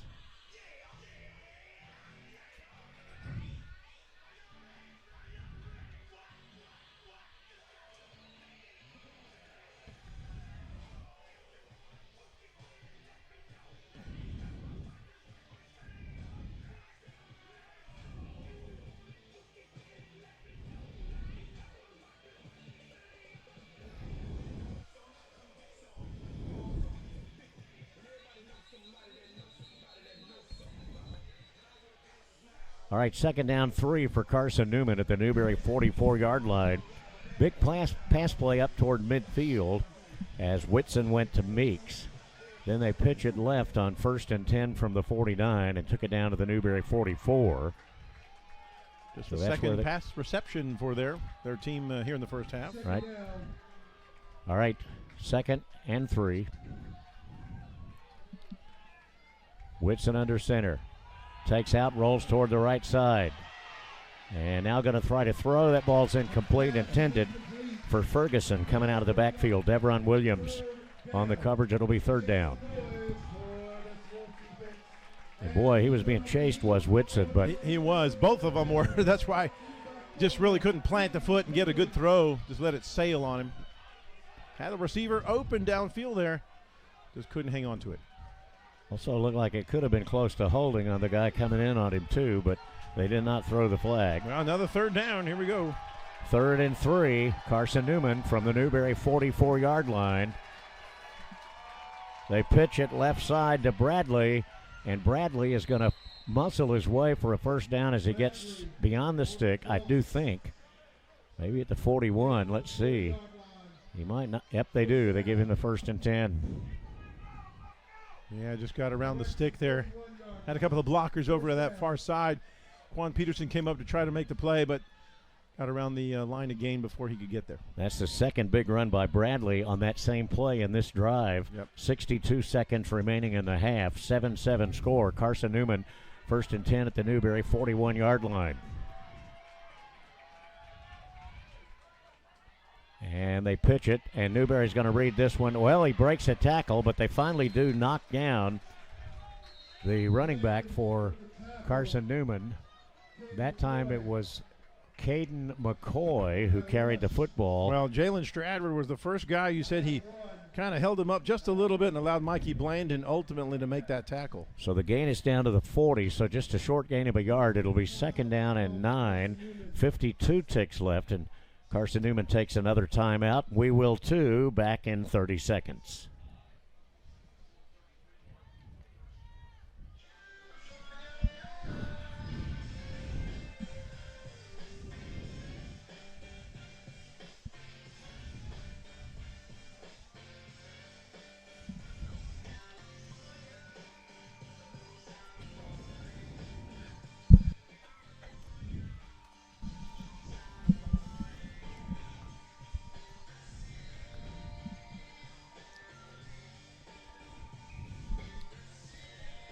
.52 seconds remaining in this first half. Newberry 7, Carson-Newman 7. Carson-Newman looking at 2nd down 9 from the Newberry 40. Well, how about that? Each team just taking their opening drives, scoring, and then nothing else. Although, like I said, Newberry came the 2nd closest there. They had 1st and goal but couldn't punch it in. Needing to stop here. Yeah, from the Newberry perspective, you want to stop this particular drive if you can. Yeah, just try to keep that 7-7 low-scoring affair here in the first half. Whitson with Sullins in the backfield. And they give it to Sullins. He goes off the left side, cracks down near the 36. That's going to bring up 3rd down at about 5 yards to go. Maybe 6. They may mark it at the 37. We'll wait and see. Charles Smith on the stop for Newberry, and Carson-Newman takes a timeout here. Or did Newberry take that timeout? Carson-Newman took it. So that's their last timeout, 44 ticks left. Well, that could be important here because, like you said, only 44 seconds to go, but they don't have any timeouts now. So if they do keep it on the field of play, they cannot stop it other than going up and clocking the ball, but they're going to have a very important down right coming up.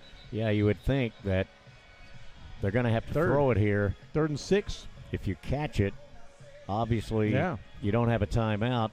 Tackle them in bounds as best you can. Right. Keep that clock running. If it's incomplete, you do have the automatic stoppage of the clock. So it's interesting to see now with no timeouts what they're going to do. 44 seconds to go. Of course, they could run a big play right here and get a touchdown too. They could. 3rd down, 6. They may be running this one, but let's see what happens here. 3rd and 6. Receivers are tight. Yeah. Whitson goes underneath, puts a man in motion, fakes the pitch, rolls toward the near side, throws underneath, and Newberry is there. The losses, they're going to give him forward progress to the 36, but it's going to be 4th down. Really good defensive play there by Newberry. Will Young was the man who came up and made the hit. He did. Yeah, you kind of saw that one here. He got out into the open flat over here, but he was all by himself, and there was a couple of scarlet jerseys bearing in on him. Carson-Newman, 28 seconds remaining. Remember, they have no timeout. The clock is running. They're going to line up for a field goal here, and the spot is going to be the 43, so this will be a 53-yard field goal for Bennett Smith. Watch out for a fake, though. You never know. 8 seconds to go. Smith to try a 53-yard field goal, and whistles blow, and Newberry takes a timeout just as he hit it and let it fly. Didn't go over the bar, by the way. No, it was wide left. A little bit short. Yeah, and a little bit short. So good move there by Newberry. You can't take him with you, right? No. So down to 1 is Newberry. 20 down to 2 seconds on the clock. So they're going to make Mr. Smith think about it. Now, as it turns out, he did miss that field goal. Mm-hmm. Let's see if that comes back to haunt the Wolves. Yeah, because obviously if you let it go, he misses it, and that's pretty much the half, and it's going to be tied. But now he gets another shot at it. Correct. Yeah, when the whistle blew, I thought, well, maybe there was a timeout, a flag, but there was a timeout instead. So the ball remains, the line of scrimmage remains at the 36. And again, the spot will be the 43. So Smith to try a 53-yard field goal for the second time. He's a 5'8" sophomore out of Cleveland, Tennessee. And his holder is Grayson Campbell. So Campbell to put the hold on the second try here for Smith from 53 yards away.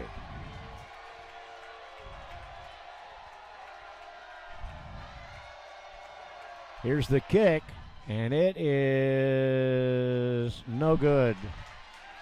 A little bit short and a bit off to the right, it appeared. And one of the Wolves shaken up on the play here. I didn't see what happened. Just one of the crossmen coming in from either side. I think that's Quan Peterson, but I can't get a perfect ID on the number. Yeah, it is number 9, I'm pretty sure. So that is the end of the first half.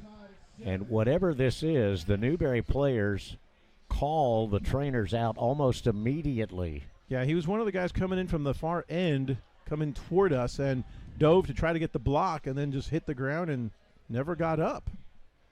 So the teams are headed to the locker room here, but our concern right now is for whom we believe is Quan Peterson. And that would be big because, boy, he makes a lot of plays out there. They have rolled him over, so that's a good sign. Coach Knight talking to some of the officials who have remained there at midfield. So we'll take our 2-minute break, come back for the halftime show, and that will include a report on Quan Peterson. 7-7 the score here at halftime. Back in a couple of minutes.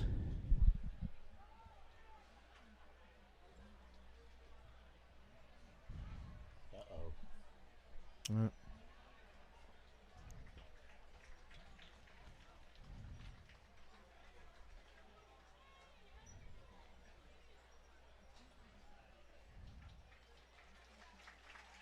not going to need it. That's good.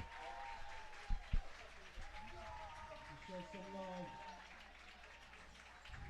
Peterson.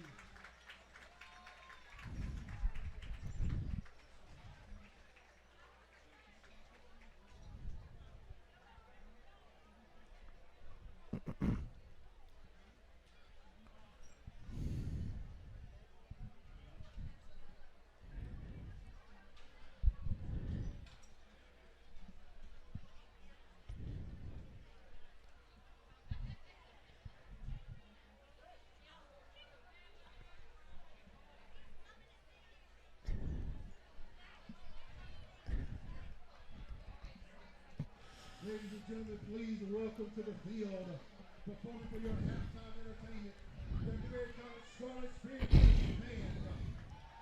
This year's Scarlet Spirit with a record 108 members strong is the largest marching band at Newberry College in our college's history, dating back to 1956. for the first marching band was established here at Newberry. We want to thank these amazing students for their dedication, loyalty, commitment, and musical talents. Each member is a very important part of our growth in recent years with our marching band. We're so proud of you and thankful to have all of you at Newberry College. Back here at Setzer Field, 7-7, the halftime score. Before we get to the stats, we'll talk about Quan Peterson. It was Quan, Al. He did, they brought a card out, which was kind of scary, but then he stood up and walked out on his own with the trainers, so they've taken him to the training room down at the Athletic Performance Center. But the good news is he walked under his own power. He didn't need a cart. Yeah, that's good news. Obviously, they're going to need him in that second half for sure. And let's hope that he'll be able to come back. But they're taking a look at him down there in the training room. Well, as we said, 7-7. Both of these teams scored on their opening possessions of the ball game. Newberry took the opening kickoff and marched 75 yards in 8 plays. Took 5 minutes and 1 second. Reed Sharpia completes a pass to Keith Desasure over the left side for 13 yards and a touchdown. Burke Nettles with the extra point, and it was 7-0 Wolves. 4:33 to go in the first quarter. Zane Whitson, the Carson-Newman quarterback, rushes up the middle for 5 yards to the Newberry, into the end zone for the touchdown. Bennett Smith with the extra point, and that drive was 11 plays, 65 yards, 5:26 on the clock, and that's where we are now, 7-7 here, as we are at halftime on Military Appreciation Day here at Setzer Field. So let's go ahead and take a look at some of those team stats as well. All right, so your first half stats for the Carson-Newman Eagles: 10 first downs in that first half, 24 rushes for 91 yards on the ground through the air, 3 of 6 for 51 yards. They've run 30 offensive plays for a total of 142 yards in the first half. 2 punts, averaging 34 yards per punt. Time of possession, 13:47. They were 4 of 7 on third down conversion, so that's above the average right there that they're at. For Newberry, 9 first downs, 13 rushes for 73 yards through the air. Sharpie is 12 of 14 for 80 yards. Newberry offense has run 27 plays for a total of 153 offensive yards in the first half. 3 penalties for 12 yards. 2 punts averaging 42 yards. Time of possession 16-13. So they held it for about 2.5 minutes longer than Carson-Newman did. They were 3 for 6 on third downs, and then, of course, the 0 for 1 when they went for it on 4th and goal, but were unsuccessful. All right, very good. And Newberry and Carson-Newman all knotted up here at 7 apiece. Let's look at, you mentioned the passing. Whitson, of course, completed 3 of 6, so 50% obviously there. And on the other side of the coin for Newberry, Reed Sharpia, 12 of 14, usually pretty accurate. And I'd say that falls into that category. Yeah. 1 touchdown, of course. Looking at some of the receptions for Newberry, Coleman has 2, Keith Desasure has 2, and then a bunch of different guys have 1 catch each. Quez Spells does have 2. And in the rushing department, 39 yards for Kenmaine Brunson, 21 for Jonah Norris, and 7 for Reed Sharpia. So not much on the ground for the Wolves. Yeah, not too much, 73 yards for the most part, but again, their game is primarily the passing game. And so far, they're kind of getting it done a little bit there. 80-51 in the passing yards. And remember, we talked about the big challenge for both of these teams here. Can Newberry stop the run? They haven't done a bad job of it, giving up 91 yards, but they haven't really been affected by it. It hasn't really come back to haunt them or hurt them in any way. So the Newberry defense doing a pretty good job there. And then, of course, how does their defense stop our passing attack? And obviously we were able to move that ball pretty well. Had 2 opportunities to score there. Unfortunately didn't. Close and tight there to the goal line. But right about now, hey, 7-7. It's a new game, 2 quarters. And remember, all season long, we have pretty much seen that this is kind of a second-half team. That's where Newberry really kind of works its magic. And so hopefully they can again here today. Yeah, and you talked a lot in the pregame about the rushing attack of Carson-Newman. Yeah. Well, they've got 1, 2, 3, 4, 5, 6, 7 different people who have carried the ball. Sullins, the running back, the most, 11 carries, 44 net yards. And then Whitson, the quarterback, 8 carries, for a net 12 yards. So those are the two guys that have carried the ball. Everybody else basically has one carry, and that's about it. Yeah, and these defenses are really playing strong here in the first half, and that was it. You know, that's the challenge. How are these defenses really going to stack up against the offenses? We know what they can do, but how is the defenses stacking up? And well, so far, both of them have done a pretty good job holding the other's strong suit, and that's why we're only at 7-7 here at the half. Military Appreciation Day here at Setzer Field. The Scarlet Spirit Marching Band down on the field. Let's pick up a little bit of that.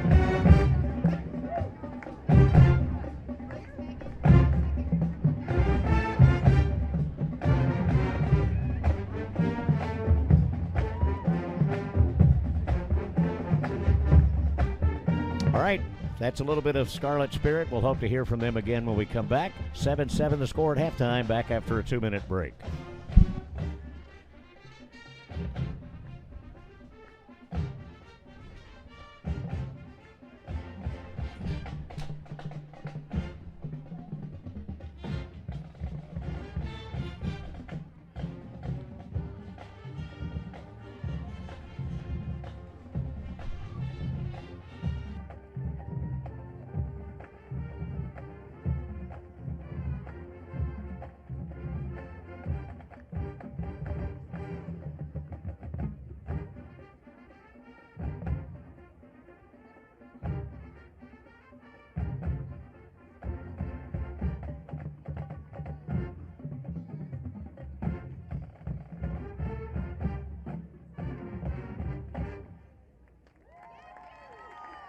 That sounded good, y'all. I Like It is a song by American rapper Cardi B, Puerto Rican rapper Bad Bunny, and Colombian singer J Balvin. It was released on May 25th, 2018, and has become a favorite of so many since it was first performed. Enjoy, I Like It.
Jimmy Coggins, Al Della Chica, and Paige Turner back at studio control. Welcome back to Setzer Field. 7-7 the score. Newberry and Carson-Newman all tied up.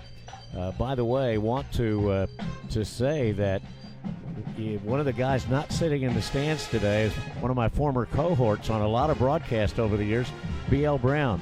So B.L. is not here today, but hopefully he's listening, and we wish him a speedy recovery, as he has been in the hospital earlier this week and now doing some rehab as well. So I hope you're doing well, BL, and we'll look forward to talking to you soon.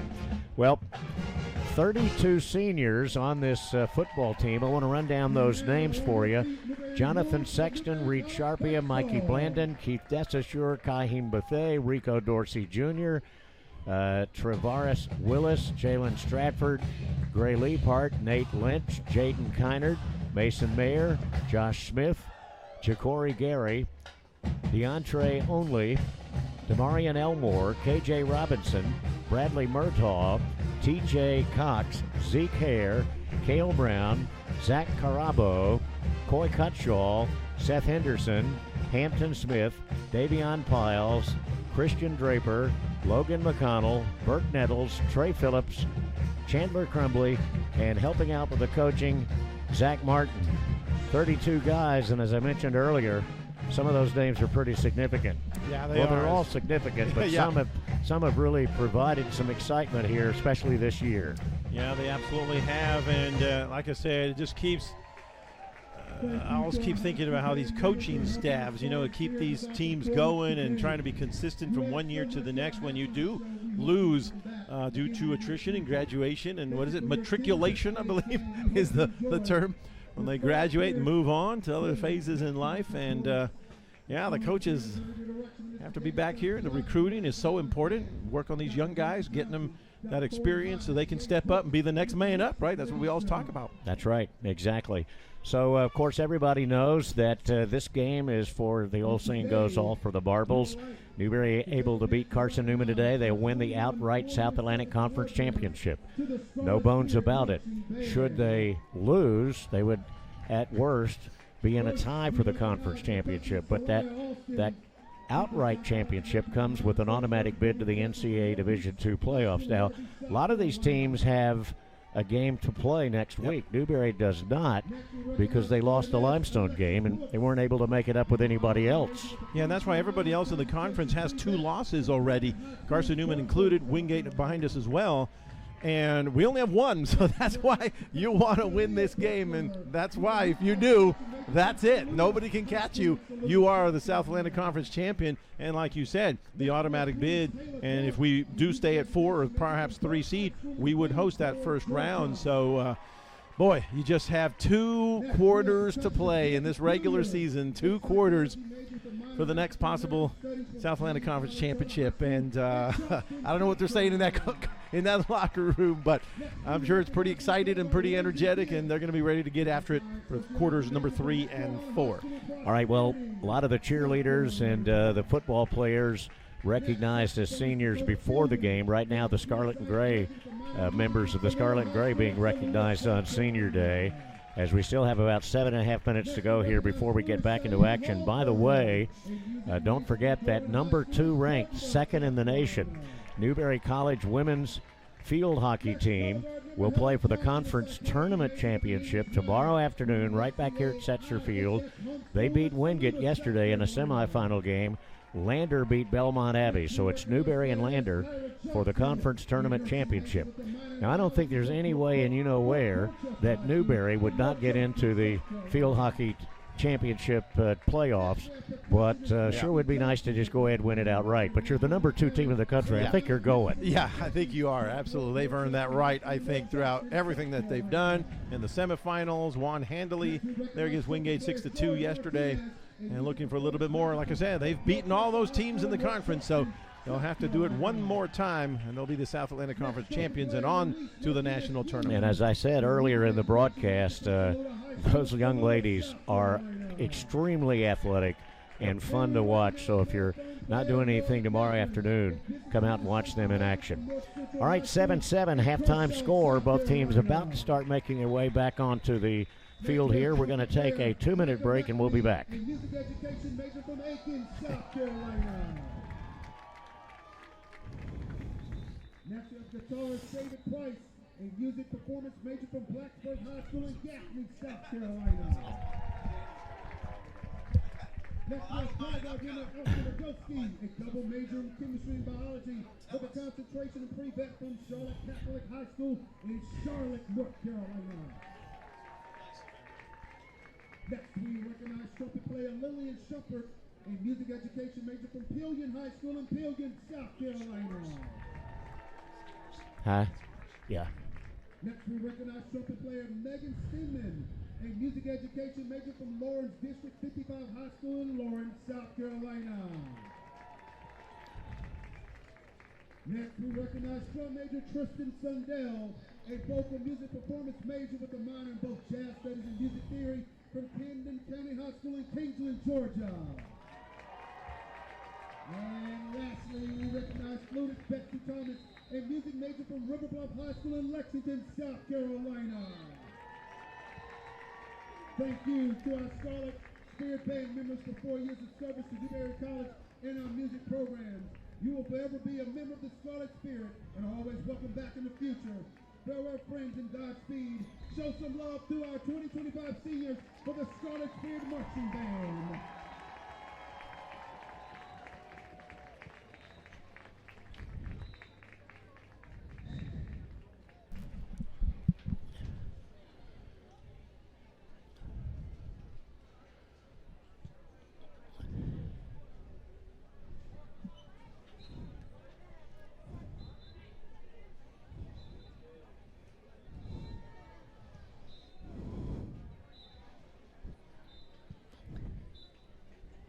Ouch.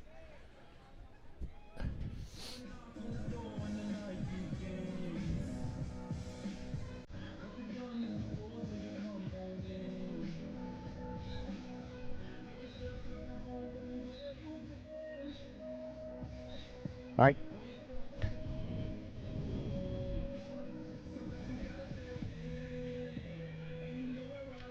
All right, back here at Setzer Field, 7-7, Newberry, Carson-Newman all tied. On the Lancero Lounge scoreboard, Indiana 20, Penn State 10. That is in the third quarter. Georgia 38, Mississippi State 7, third quarter. Texas Tech 19, BYU nothing, third quarter. SMU 24, Boston College 6, third quarter. West Virginia 19, Colorado 16, third quarter. And you've also got James Madison 28, Marshall 12 in the third quarter. Southern Miss 17, Arkansas State 7, third quarter. Army leading Temple 14-13 in the fourth quarter. Ohio State over Purdue 21-3. Ole Miss beating the Citadel 35-0, second quarter. And those are just some of the scores on the Lancero Lounge scoreboard, but we got some going on in the SAC. Yeah, we do, and hopefully we're going to make Leonard's loser's prediction come true. If you were listening yesterday, he said Carson-Newman was going to be the loser. So hopefully we'll make that happen and prove Leonard right there. I actually missed both broadcasts of that and didn't know that. Yes, I was sort of wish he would have said we were going to lose. Well, I don't know about that. We don't want to wish any no, because I just think sometimes those things but anyway, I hope he's right. Yeah, I hope he's right. That's the good one. In the South Atlantic Conference, there are three other games that are underway right now besides this one. Mars Hill all over UVA Wise, 33-6 late in the second quarter. Also at the end of the first half, Emory and Henry beating down Shaw 35-7. And the only other game that is currently going in the first quarter, Wingate over Tusculum 7-0. And, you know, we haven't talked too much about Wingate. If they win out against Tusculum there, and if we lose, they're the other team, by the way, that would also finish with a victory here today, 8-2. We would all be tied, and I guess we would all share the conference championship, something like that. But with them winning and Carson-Newman win, here's the problem. With Carson-Newman and Wingate in the Super 8 Regional and winning, they're likely to stay in, whereas we would, finish 8-2, but we're coming off a loss, and that's the real troubling thought. And we don't want to think about that right about now. I don't even want to think about it because I remember a couple of years ago when we were the conference champions and didn't make it. 22, And of course, they, back then it was not an automatic bid. No, it was not. So, that probably the worst I've ever felt. That selection show, conference champions outright, and we got left at home. And two teams, now granted, Limestone got in there. They had beaten us, but they were behind us in the standings. They went on, and then I believe it was LR, if I'm correct. It could have been Wingate. I can't remember exactly, but we had beaten them ahead of them, won the conference championship. They got to go to the playoffs, and we got left at home. We could opine about that, but we won't. Let's not think about that. We're going to win this, and that's the end of it. Exactly. All right, let's take another break here. 1 minute. We'll be back to start the second half.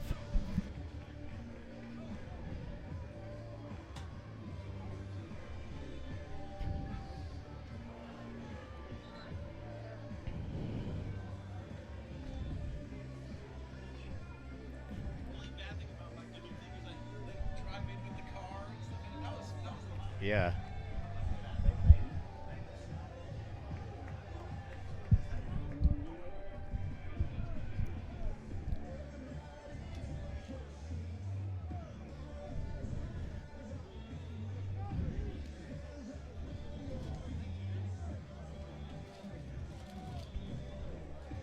Hey.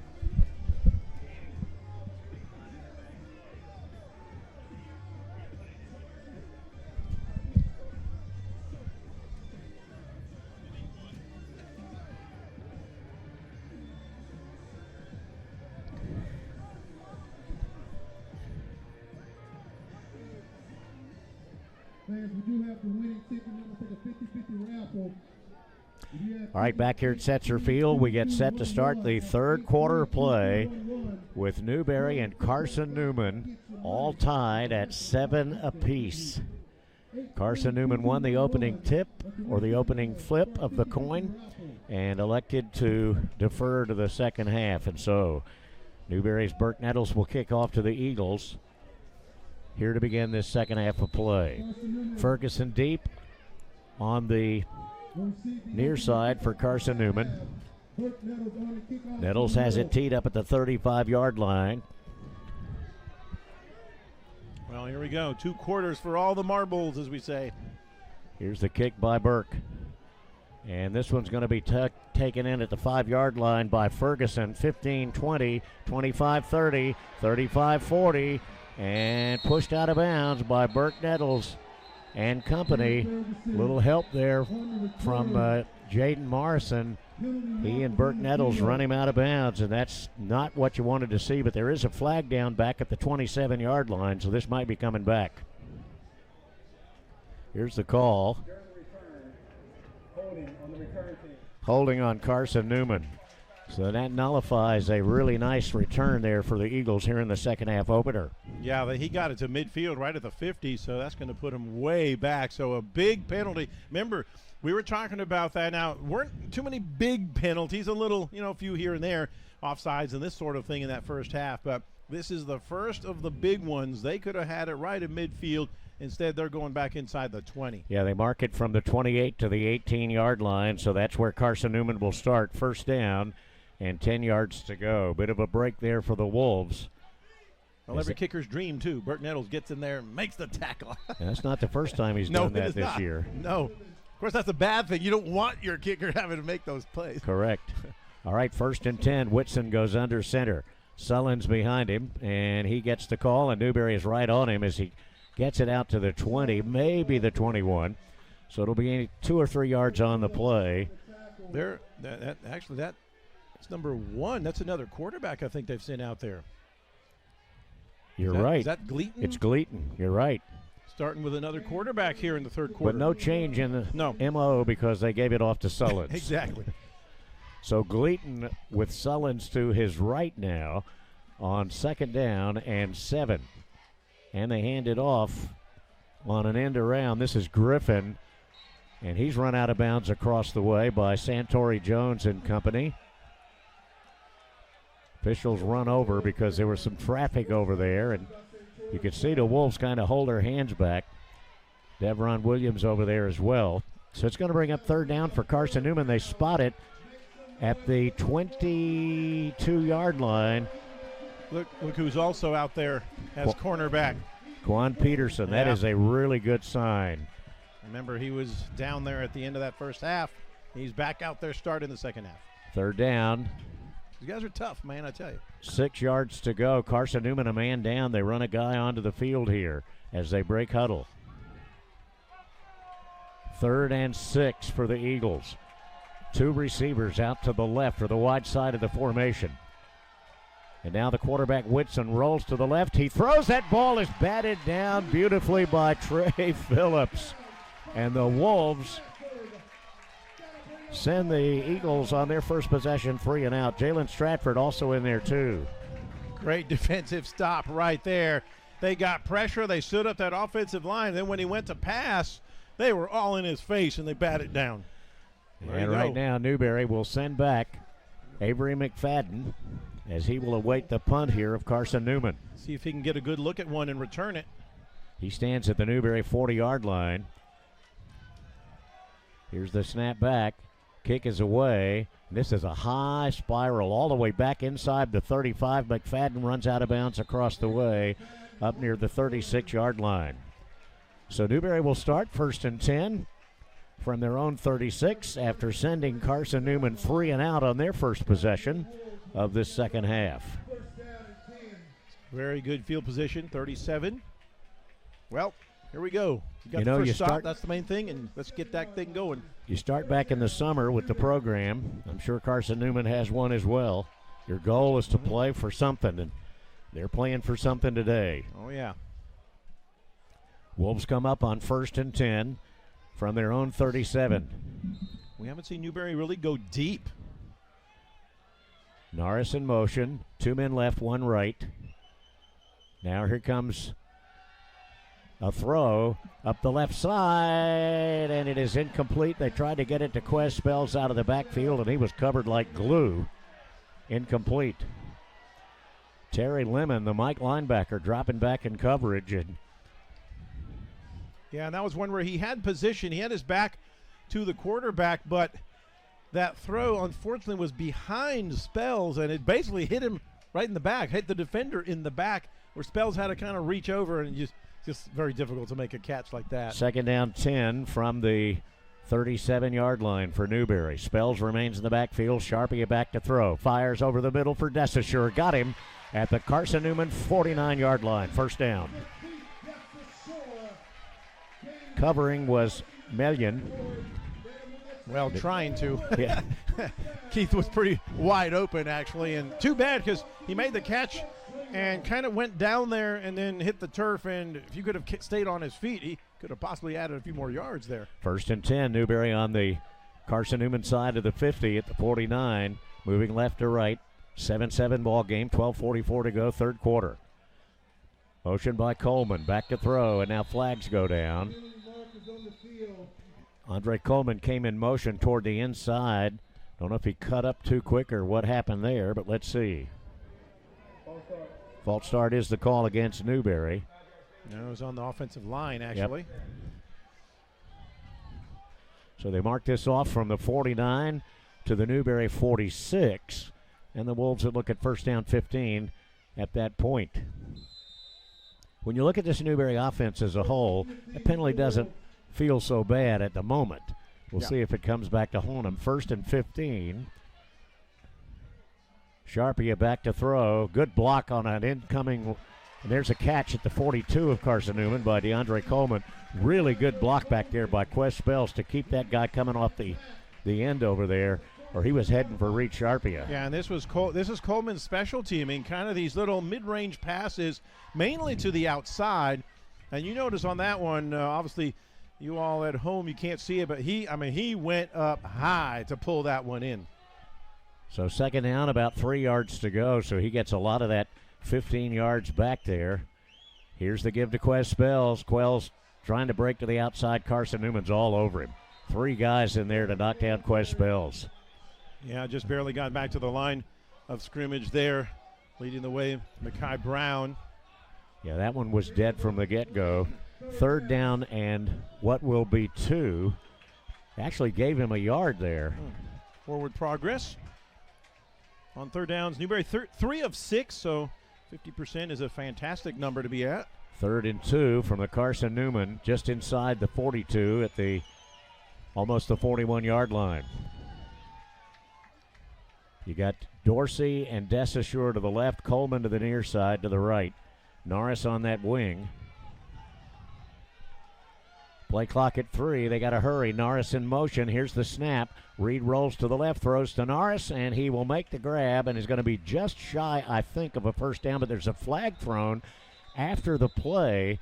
This could be a face mask on the tackle or something like that. Let's see. Where the mark is, it's a little bit short. Yep. On that far sideline, just about half a yard. Not by much, but we'll see. Let's see what the penalty is. That flag came in behind the play. Yeah, I didn't see any Newberry Wolves down in that area other than Norris, who caught the football. Yeah, from the defensive secondary out there. That's why I'm wondering. Oh, they call pass interference on Rico Dorsey. Well, I don't know. Did you see that? I didn't see that. No, unfortunately I didn't. I was following the action over there with Norris, but...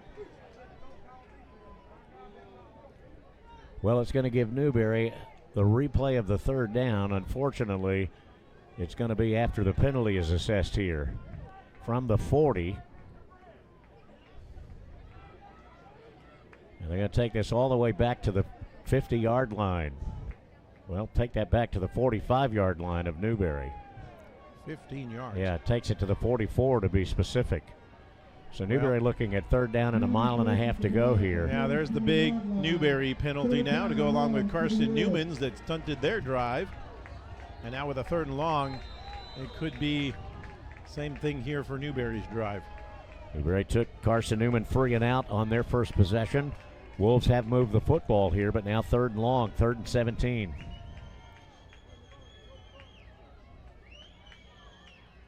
Back to throw, Sharpia. Going long down the field for Desessure. Can't get to it. He made a dive. That would have been a first down inside the 35 at the 34. And just a little low there because he was coming across the middle and would have had the first down, but just couldn't catch up to the low throw. So Newberry's Burt Nettles will have to punt away. So both teams now have stalled on their opening possessions of the second half. Yeah, Desessure has shown he's been able to get open those crossing routes, but a little bit too low on that pass. Snap back to Burke. Wobbly spiral. Fair catch called for and made. Now the receiver there, Meeks, was bumped by his own man. So he's going to make that fair catch right around the 24-yard line, and that's where Carson-Newman will start. So 10:34 to go. We've got a timeout on the field. We're in the third quarter. We're still tied at 7, and we'll be back in 1 minute. And they will see if they can beat Jonah Norris's record of 22 push-ups in 20 seconds. All right, y'all ready? Ready, set, go.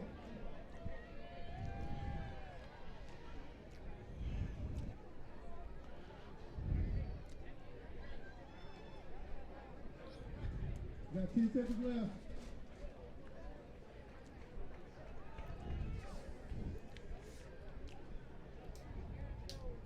And that's time. Y'all did a good job out there.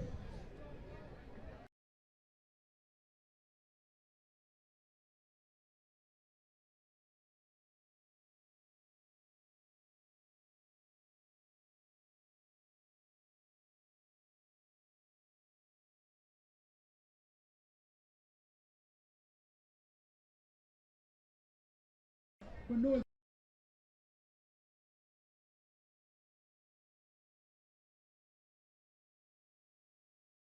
Newman 7. Carson-Newman will have the ball 1st and 10 from their own 24, moving right to left.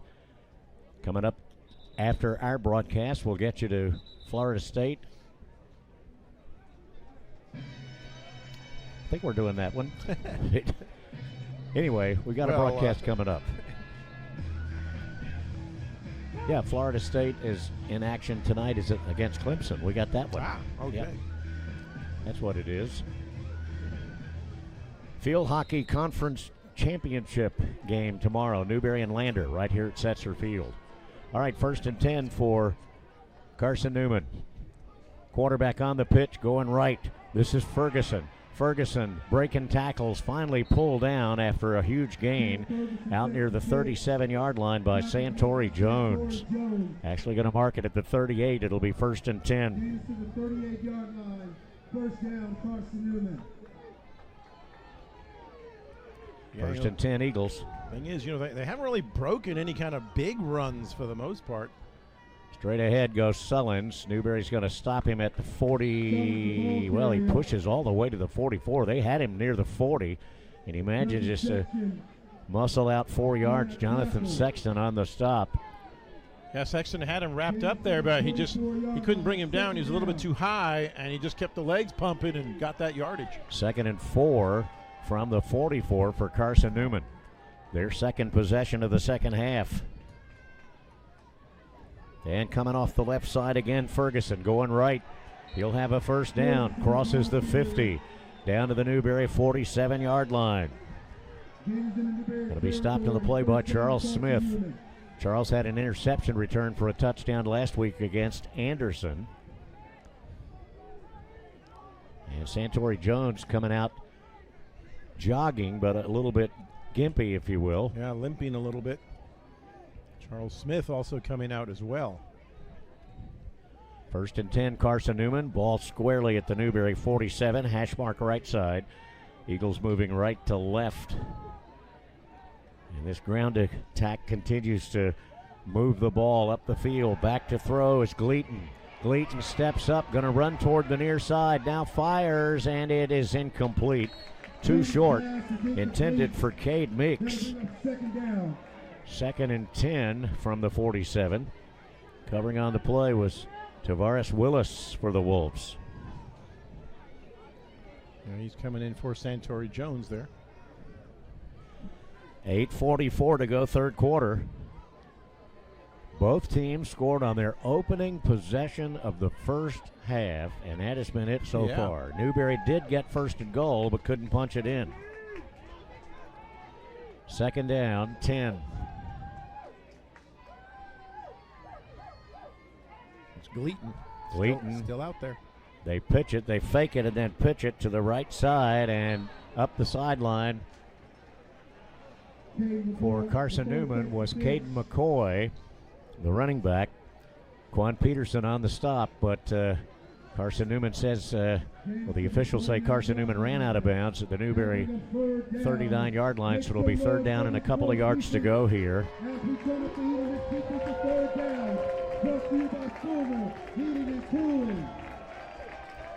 8:20 and counting, third quarter, 3rd and 2 for Carson-Newman.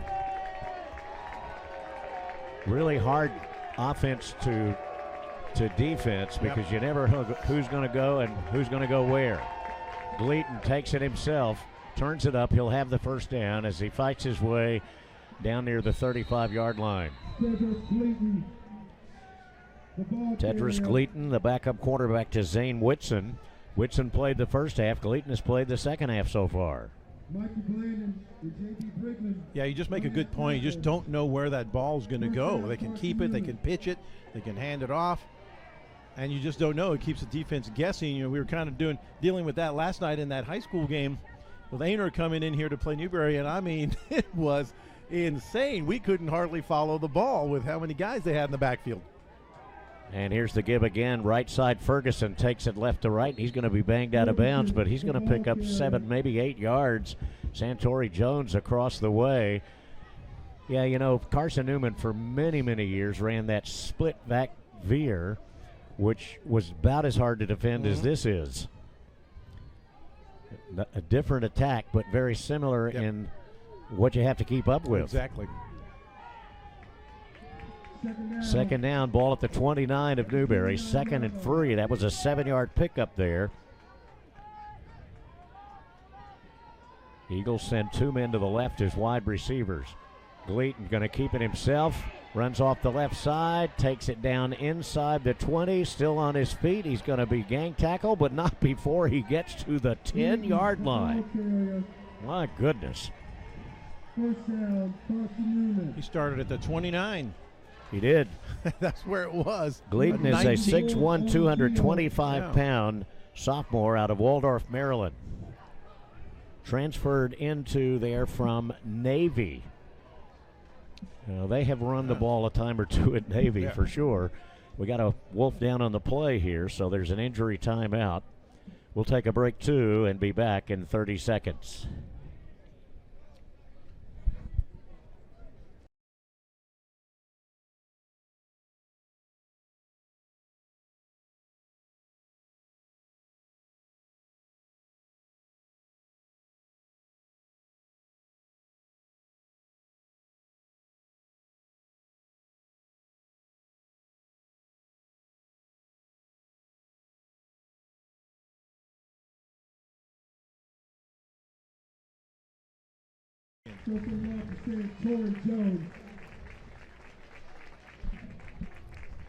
All right, back here at Setzer Field. And that was Santori Jones who was shaken up on that play. Comes out under his own power. Carson-Newman looking at first down and 10 yards to go. Quarterback Gleaton just took everybody with him all the way down to the 11-yard line on that last run. One of the longest runs of the game for him, actually. Yeah. They've been just kind of nitpicking us to death. The rushing average is, less than 5 yards per rush. Not a lot, but. And there's a pitch to the wide side, and this is going to be stopped just shy of the goal line. They go to McCoy going right, and he's going to be right down to the 1-yard line before Travaris Willis can knock him down. Just got a great block out there to get around the edge.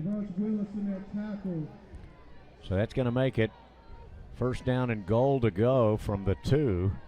They still haven't moved the downs markers, but it's first and goal.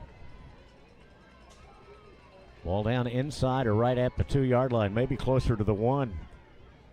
Gleaton goes under center.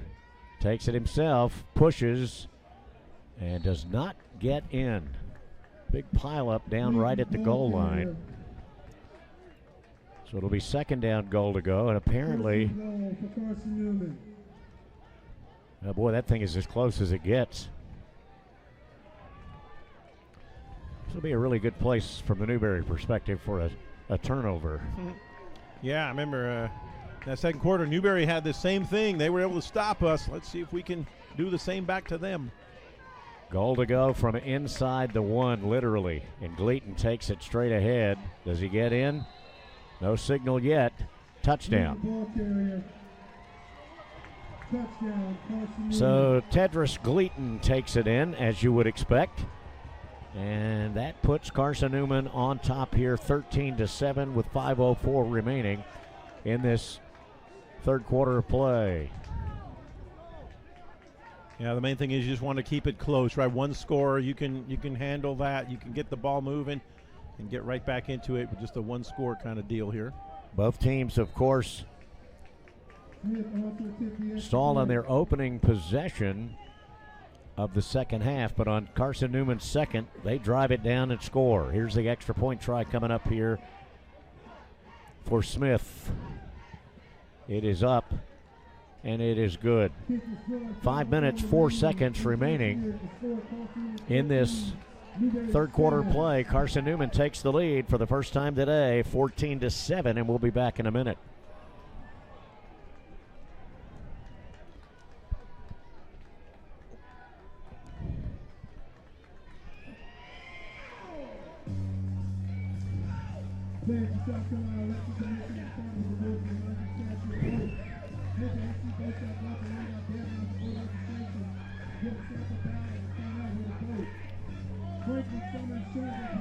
Newberry community since 1932. They've gone to a full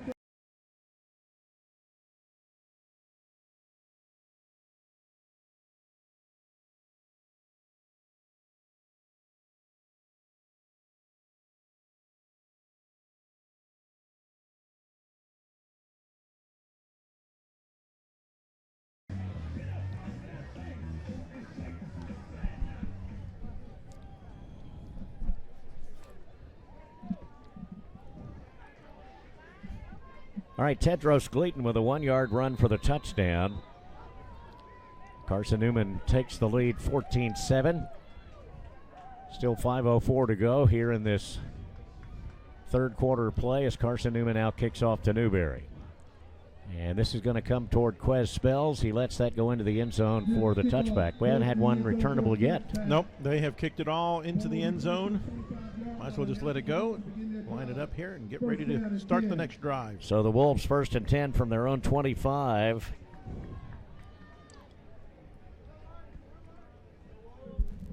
Now trailing 14-7. And as we have mentioned numerous times, Newberry wins this game today. They're the outright conference champion. Should they lose, they would be in a tie for the conference championship. All right, here we go. 1st down 10. Reed back to throw. Goes long. He's got Coleman, but Coleman couldn't climb the ladder that time. He had to go up and couldn't come down with it, but he was wide open. Jones was the closest man to him, and he wasn't very close. Yeah, we've seen Coleman do that time and again, even in this game, but that one a little too high. Couldn't get up there and get that one. Yeah, you needed a 10-foot ladder for that one. But he still got the hands on it. He did. 2nd and 10 for Newberry from their own 25-yard line. That's the extra telescoping ladder to get up to that one. Yeah.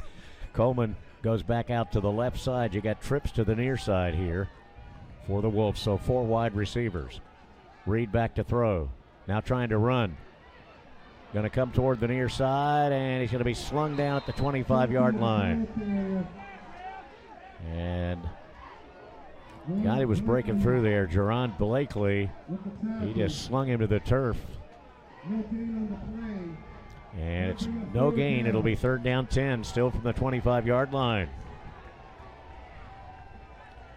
So the Carson-Newman fans up on their feet across the way. They know this is a big play. 3rd and 10 for Newberry, down 14-7 now to Carson-Newman inside 4.5 minutes to go third quarter. Norris in motion. That puts 3 receivers left, 1 to the right. Back to throw Reed, dumps it off underneath to Kenmaine Brunson, and he is decked at the 25, no gain. I mean, he was hammered by Richmard Melian, and it'll be 4th down. They actually gave him a yard of the play.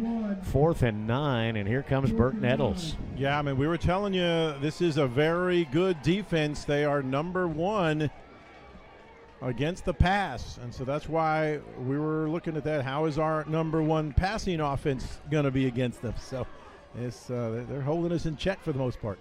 Burke hits a high spiral. They're going to call for a fair catch, and it'll be made there.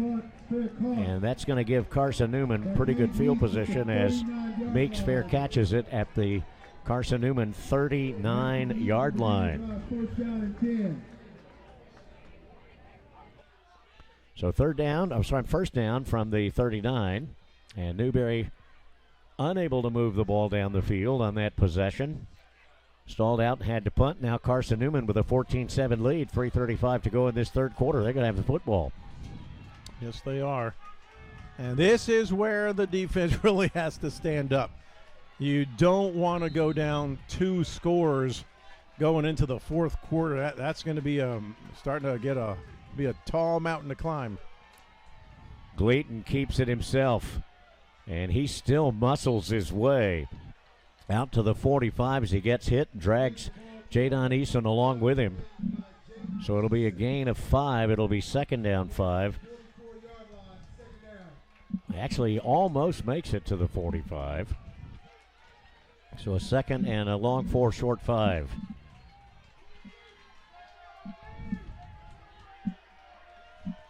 Gleaton back under center. Keeps it again. Newberry decks him. After a gain of maybe a yard and a half, Devron Williams lowers the boom on him that time. Cut the legs out from under him. He really did. 3rd down, it's going to be for Carson-Newman.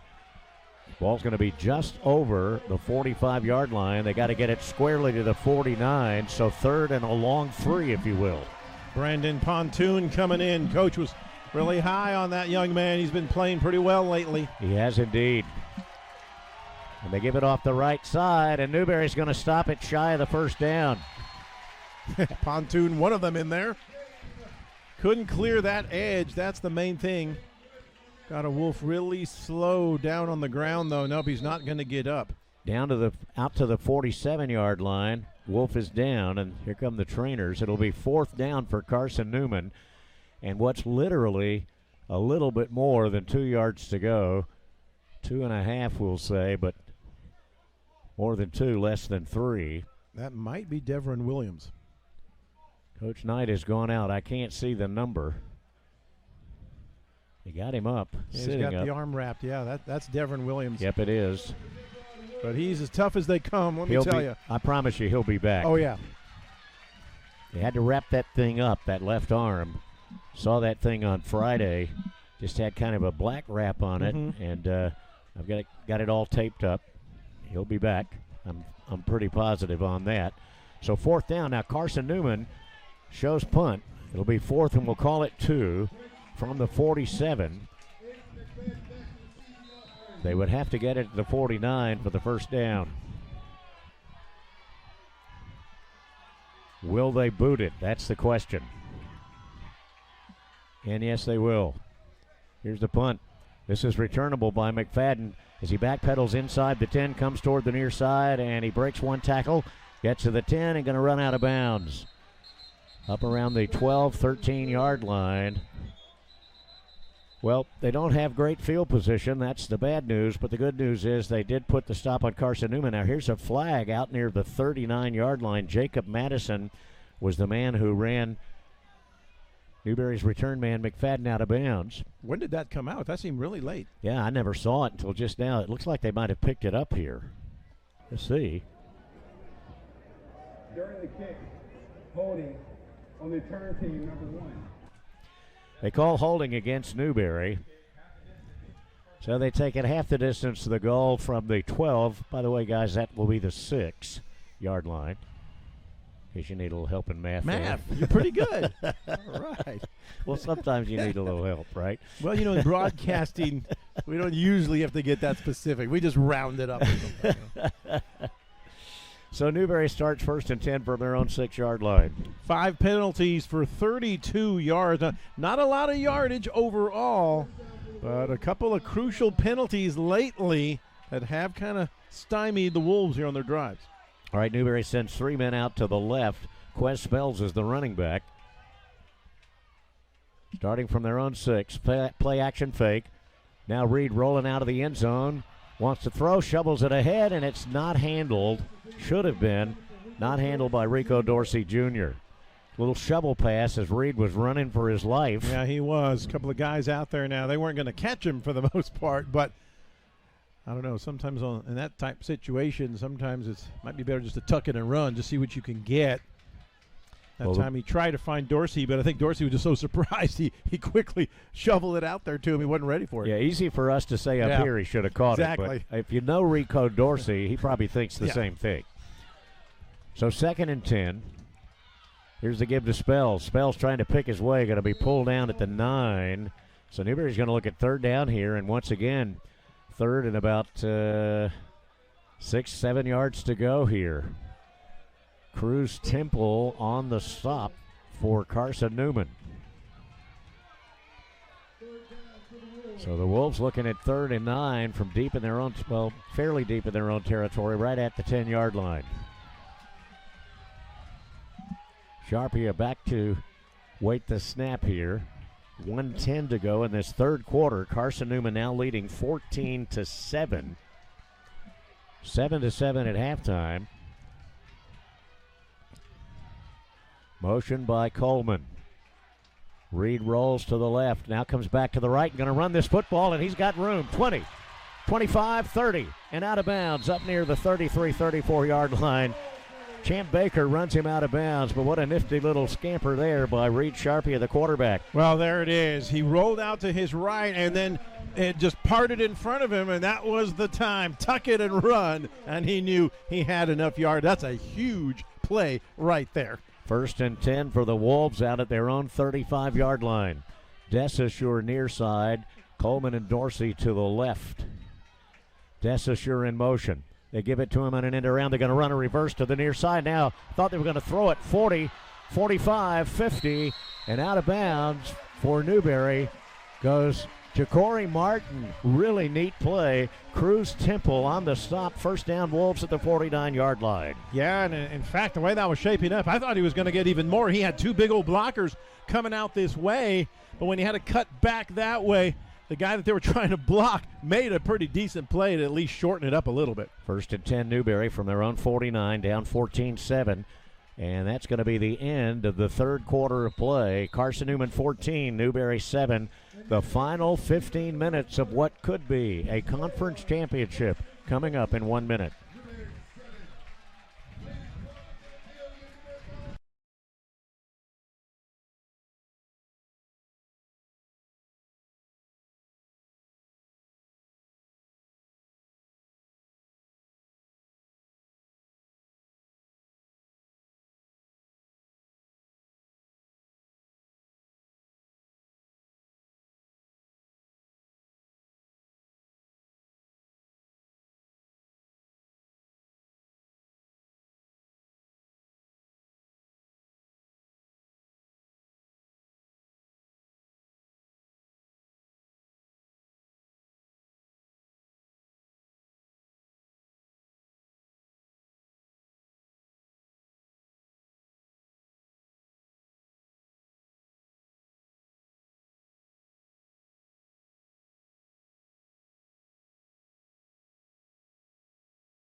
Overcast now than it was earlier. 73 degrees. The final 15 minutes of the final game of the regular season for the Wolves.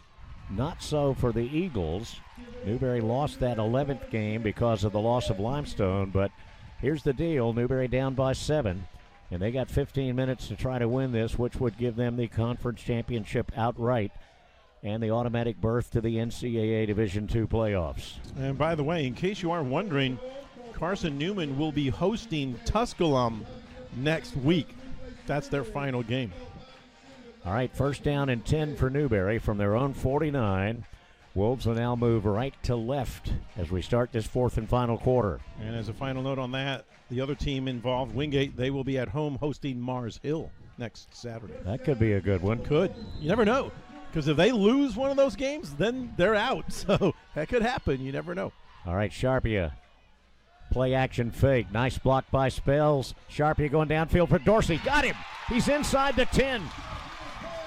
It'll be first and goal for the Wolves. Jones on the coverage and the tackle. What a really neat play. And I'm going to tell you, Quest Spells kept the pressure from coming in on Reed Sharpia. Yeah, he did. You got to have both. I mean, the offensive line has done a great job. You know, you haven't seen Sharpia scrambling around too much in this ballgame. They've done a great job of giving him some protection and giving him some time. One of the first time we've seen Newberry, we're talking about that, going over deep over the middle. Dorsey wide right, Desisher in the slot, Coleman to the near side. Norris and Spells in the backfield.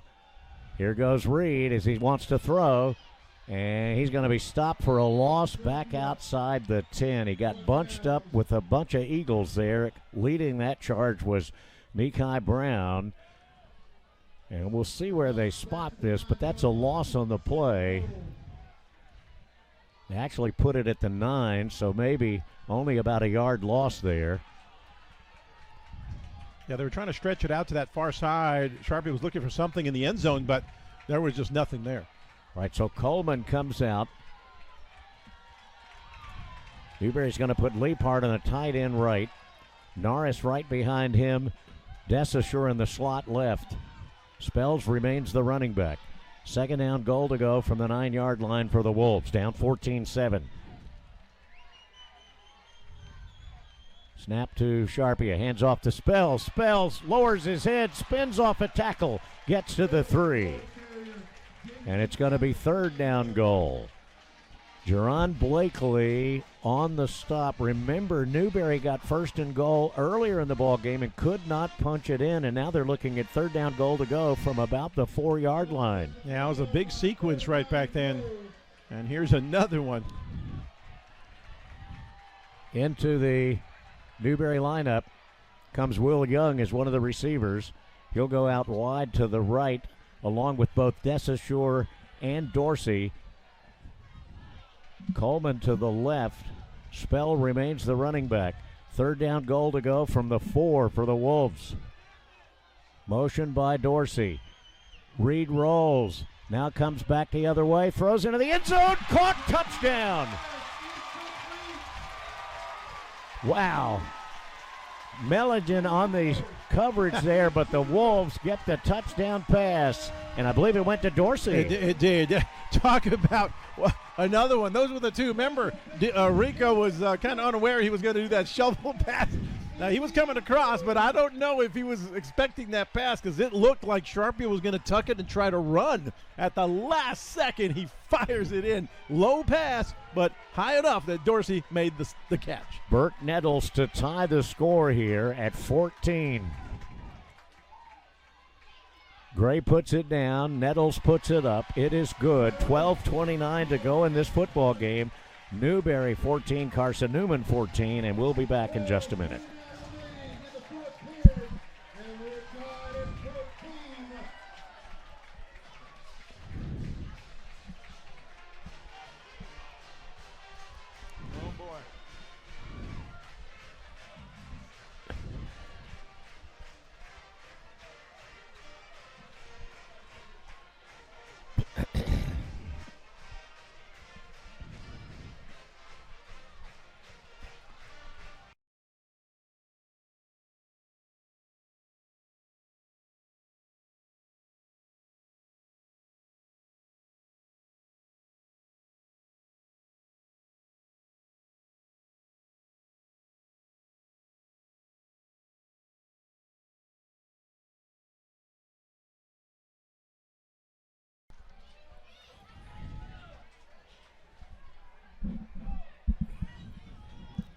Burke Nettles on to kick off.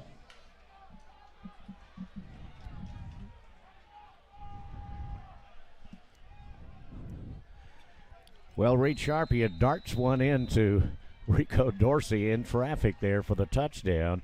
And Newberry has tied this ball game at 14 apiece with 12:29 to go here in the game. Burke Nettles to kick off, right to left to the Eagles. And this one is going to go into the end zone for the touchback. So Carson-Newman, 1st and 10 from their own 25, 12:29 to go. Well, everything that's happened prior in this game, pretty much throw it out. I mean, they're tied. It's a new ball game right now with just 12 and a half minutes, your whole season, the championship on the line here, and what happens in these next couple of drives for the most part. Did you get the message to bring the defibrillator for the booth? The AED unit, yeah. You weren't expecting anything different, were you? Well, I thought we would be, ahead 28-0. You didn't think it was going to be easy, did you? No, of course not. No, not against these guys. Not against anybody in the league. Are you kidding me? 1st and 10 now for Carson-Newman from their own 25-yard line. They move left to right. Gleaton, the quarterback, pitches it near side Ferguson. Ferguson across the 35 and bumped out of bounds up near the 42-yard line by Jaden Kynard.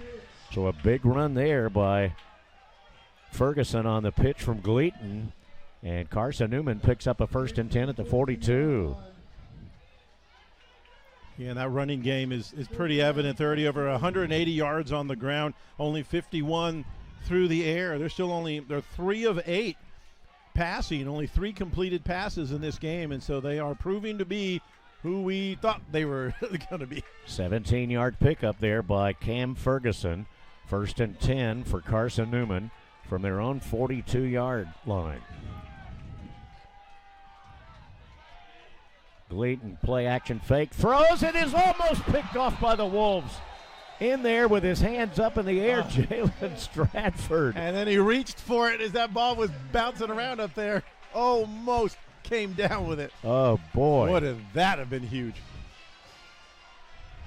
Well, there's that passing game. They've got to be a little scared to have to pass this ball. I mean, they have had no success at all. Now 3 of 9. So they're going to probably have to go back to the run here. Let's see. Second batted ball by Newberry there. 2nd down 10, Carson-Newman from their own 42. And Gleaton pitches it. Newberry's going to run that down for a short gain. Good job there by the defense. Out near the 43-yard line, maybe the 44. It's going to be 3rd down and about 7 yards to go here. Yeah, first guy to kind of pinch him off was Avery McFadden down there. And then Trey Phillips getting in, and everybody else, Javion Harris, piled on and didn't let him get hardly anything. Newberry fans getting pumped up here on their feet on 3rd and 7 for Carson-Newman from their 44-yard line. 14-14, 11 minutes to go in this ball game. Listen to the fans below. Gleaton rolls to the left, sets to throw, and it is incomplete. Good coverage across the way over there by Elijah Vereen. And Carson-Newman will have to punt away. And the receiver is trying to make his case to the referee over there, but it would have been a very tough catch. It was kind of low toward the out of bounds area there along the sideline, and he just couldn't come up with it. Line of scrimmage, still the 44, 4th down. 8 yards to go for the Eagles. Back deep for Newberry, Avery McFadden. 14-14, 10:51 to go in this football game. Now the officials stop play here, and now they're ready. Snap back. Punt is away. McFadden backpedaling inside the 15, hauls it in at the 10-15, up the near side 20, and rolled out of bounds up near, but perhaps not quite to. We'll see where they spot it, right around the 24-25-yard line. Stopped in the play by Zach Williams. They do mark it squarely at the 25-yard line. 1st and 10 for the Wolves. Well, their first drive was 75 yards. That was on the opening possession of the ball game. Yep, that's where they started. Here we are again. Well, nice long drive culminating in a touchdown would be what's called for here. Coleman to the right, Desaussure and Dorsey in a slot to the short or left side of the field.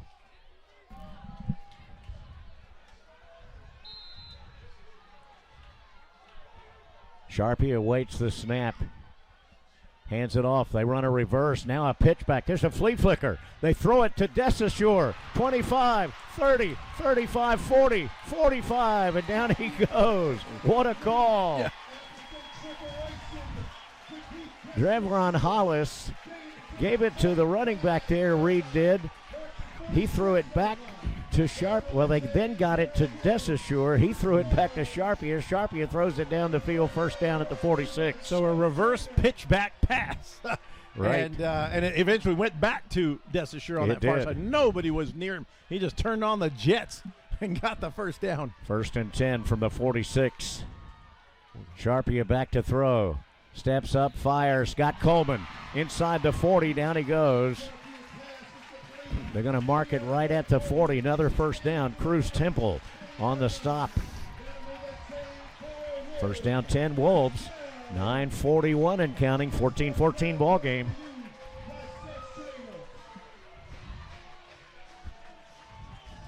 Well, they're getting this passing offense up and running here in the fourth quarter. I mean, this is what they have been doing all season long. When they need it, they get it done primarily through the air in the fourth quarter. 2 men left. Desashore goes in motion. They're going to hand it to him. He's going to throw it again. Now he's going to come back to the near side. He throws it to Sharpia. 35-30. 25 out of bounds. Run out of bounds by Blakely. Well, you think they've been holding these marbles for a while?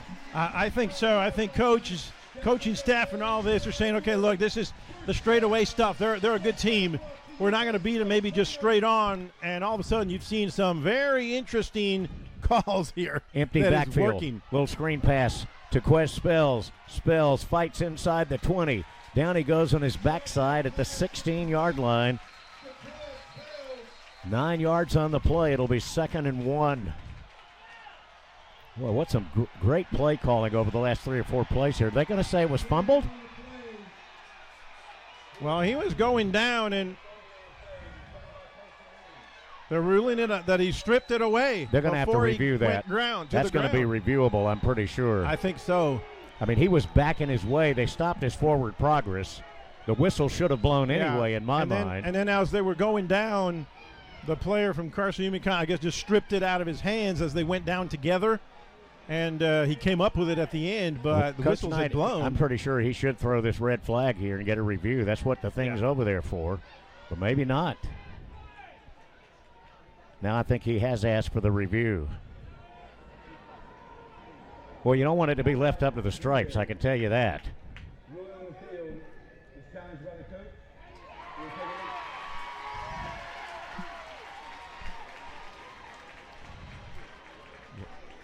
So what did they just say? I couldn't hear him. Yeah, they are going to review it. Yep. Ruling on the field, and he said something, but the Newberry crowd kind of cheered. So, yeah. So I'm thinking he's backing in. They've got him stopped. Play should have been dead. Now that's my opinion, and I am prejudiced. I admit that. But Coach Knight has thrown the red flag, and they're going to review this. The question is, will they overturn their call? Yeah. And what a huge call this would be. 8:41 to go in this ball game. Newberry with a tremendous drive down the field, all the way down near the 16-yard line, and now this. So while they look at the play, let's take a 30-second break. We'll be right back.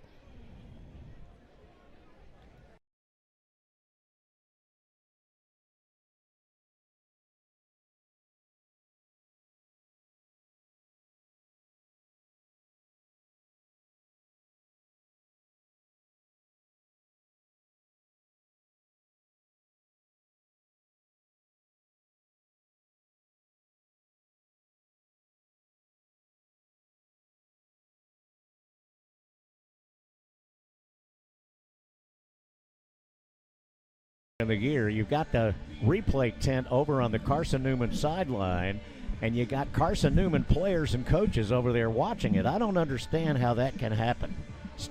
Why do you not stay in the box? yeah, exactly. Or move that replay a little bit further over. I don't get it. But anyway, they are reviewing the play. And this is a big, big call. As I said, Newberry with a stop of Carson-Newman. They drive down with some really amazing play calls. They get it inside the 20.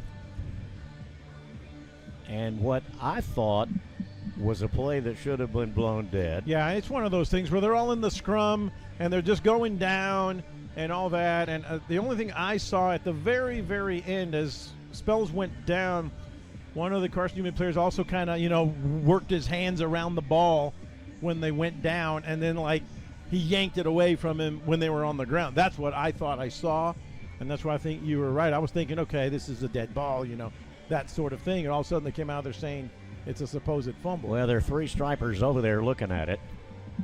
The other ones are back over here on the near side. I mean, it's really a shame that this kind of call has to be made in this kind of football game. But they got to get it right. That's the bottom line, one way or the other. 8:41 to go in the game, 14-14 the score. Conference championship on the line, at least for Newberry. The outright championship for Carson-Newman. Potentially the tie with 1 game to go for them, of course. But you mentioned that's at Tusculum, right? Yep. Meantime, Wingate will be playing Mars Hill. That's right. Tusculum hasn't proven to have a good season this year.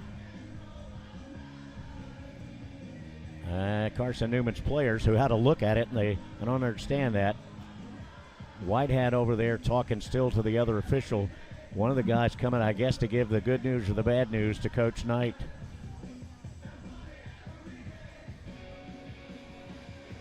Well, Newberry's clapping. They're going to overrule it. Apparently he was stopped. What a big call there for Newberry.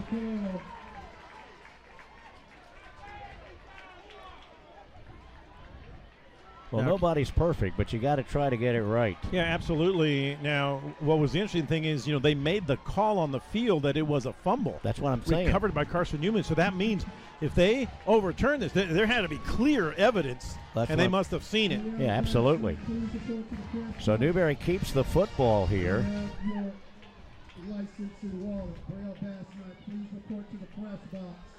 Their coach is still arguing over there.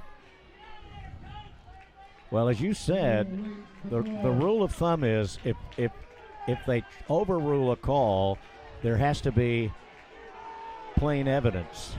Yeah, they wouldn't just do that for no reason. Their coach is pretty angry, but let's see. There you go. Runner down before the ball came out. And as you said, there has to be evidence of that before they can make that call. Yeah, and what even bolsters Newberry's case is, again, you had to have clear evidence enough to overturn the call, and if they did, then there was. So there's no question about that. All right, second down, 1 yard to go for Newberry. Desaussure and Dorsey right, Coleman left. Back to throw Sharpia. Sharpia looks, now fires, and that one's well overthrown. Intended. Well, I guess it was intended. I'm not sure, but I'm pretty sure Kenmaine Brunson was the man it was intended for. He was, but he was over here near the 5, and that ball went into the end zone. Thank goodness no one was there, including the Carson-Newman defenders. So now you got Coleman coming out and Spells coming out. Well, you got to focus right here on 1 yard. Get the new set of downs. Correct. 3rd and 1 yard to go. Jonah Norris is going to be the running back here. Tight end on the wing left. Dorsey and Desaussure off to the right side. Motion by the tight end Leaphart to the right side. 3rd down a yard to give it to Jonah. Jonah has the first down on forward progress. He'll get it. And that will move the chains down near the 13-yard line. So Newberry gets the benefit of that reversed call, and they pick up a first down after 2 plays. The ball spotted now at the 14-yard line. It'll be first down, 10 yards to go. 8 minutes to play in the game. We're tied at 14 apiece. Spells back in the lineup. Reed now wide to the left. Dorsey and Desaussure to the right. Reed in motion. All 3 receivers wide right. Reed looks that way, fires, and did he catch it? Did he catch it? Apparently no. It hit the ground. It was intended for Reed. Yeah, coming across, but there was not a lot of room in there to thread that ball, and it was a little bit low. He kept it low, but unfortunately just a little bit too low. It hit the turf before Reed. Second and 10 now from the 14-yard line. 7:39 remaining in the game. Again, 14-14. Reed again this time to the left. Dorsey and Desashore to the right. Norris and Spells in the backfield. Motion by Desashore. Hand it off to Jonah Norris. Jonah Norris fights. He's inside the 5. Down to the 3-yard line goes Jonah Norris. He looked a little bit like Jaden Sullins of Carson-Newman on that run. Yeah, he had a lot of contact to deal with. That was not a no-touch run. He was beating and banging right through the middle of that. Finally took a couple of players in there. The important part about that one in the end is that they do get the first down. So now it's another 1st and goal. 1st and goal from the 3. Norris will remain the running back. Tight end left. Dorsey, Desashore right. Now both tight ends move to the right side. Norris gets the call again. Touchdown. Nobody touched him. Jonah Norris takes it into the end zone for the Newberry touchdown. Well, totally opposite than the last one. That one, the seas parted for him, and nobody touched him at all. 6:50 to go in this football game. Newberry has taken the lead again, 21 now 14. That is assuming the extra point for Burke Nettles goes through. Coleman Gray to hold, Nettles to hit it.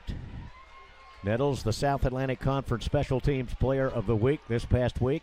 Reed Sharpia was the man on offense. Defensive Player of the Week went to Newberry too. A trifecta. Here's the kick in the air. It is good. 6:50 to play. Newberry 21, Carson-Newman 14. Back in a minute.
Huge drive there by Newberry.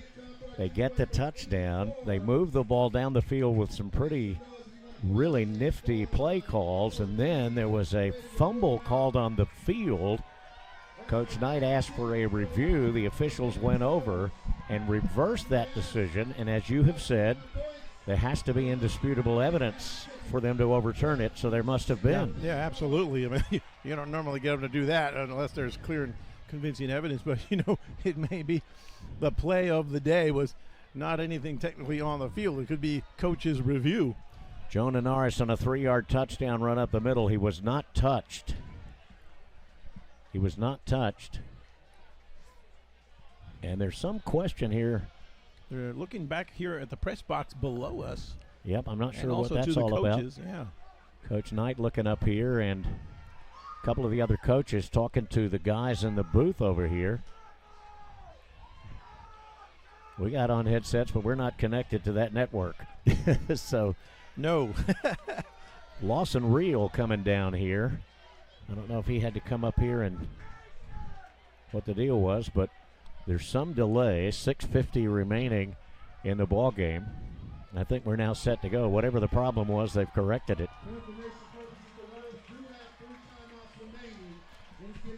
Oh, timeouts. There was a timeout correction. Yep. Carson-Newman with 3. And maybe they've shown Newberry with 2. I think that should be 3. Maybe that's what that was about. I think that's what I just heard, that they were saying perhaps correcting that that the Wolves should have 3 timeouts. Yeah, the coaches were looking up here saying we should have 3. They still haven't changed it on the scoreboard.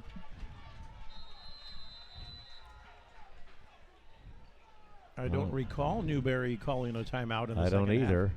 Still shows Carson-Newman with 3, which I'm pretty sure is correct. Shows Newberry with 2, and I assume they still have 3. All right, Burt Nettles they fixed it, 3 and 3.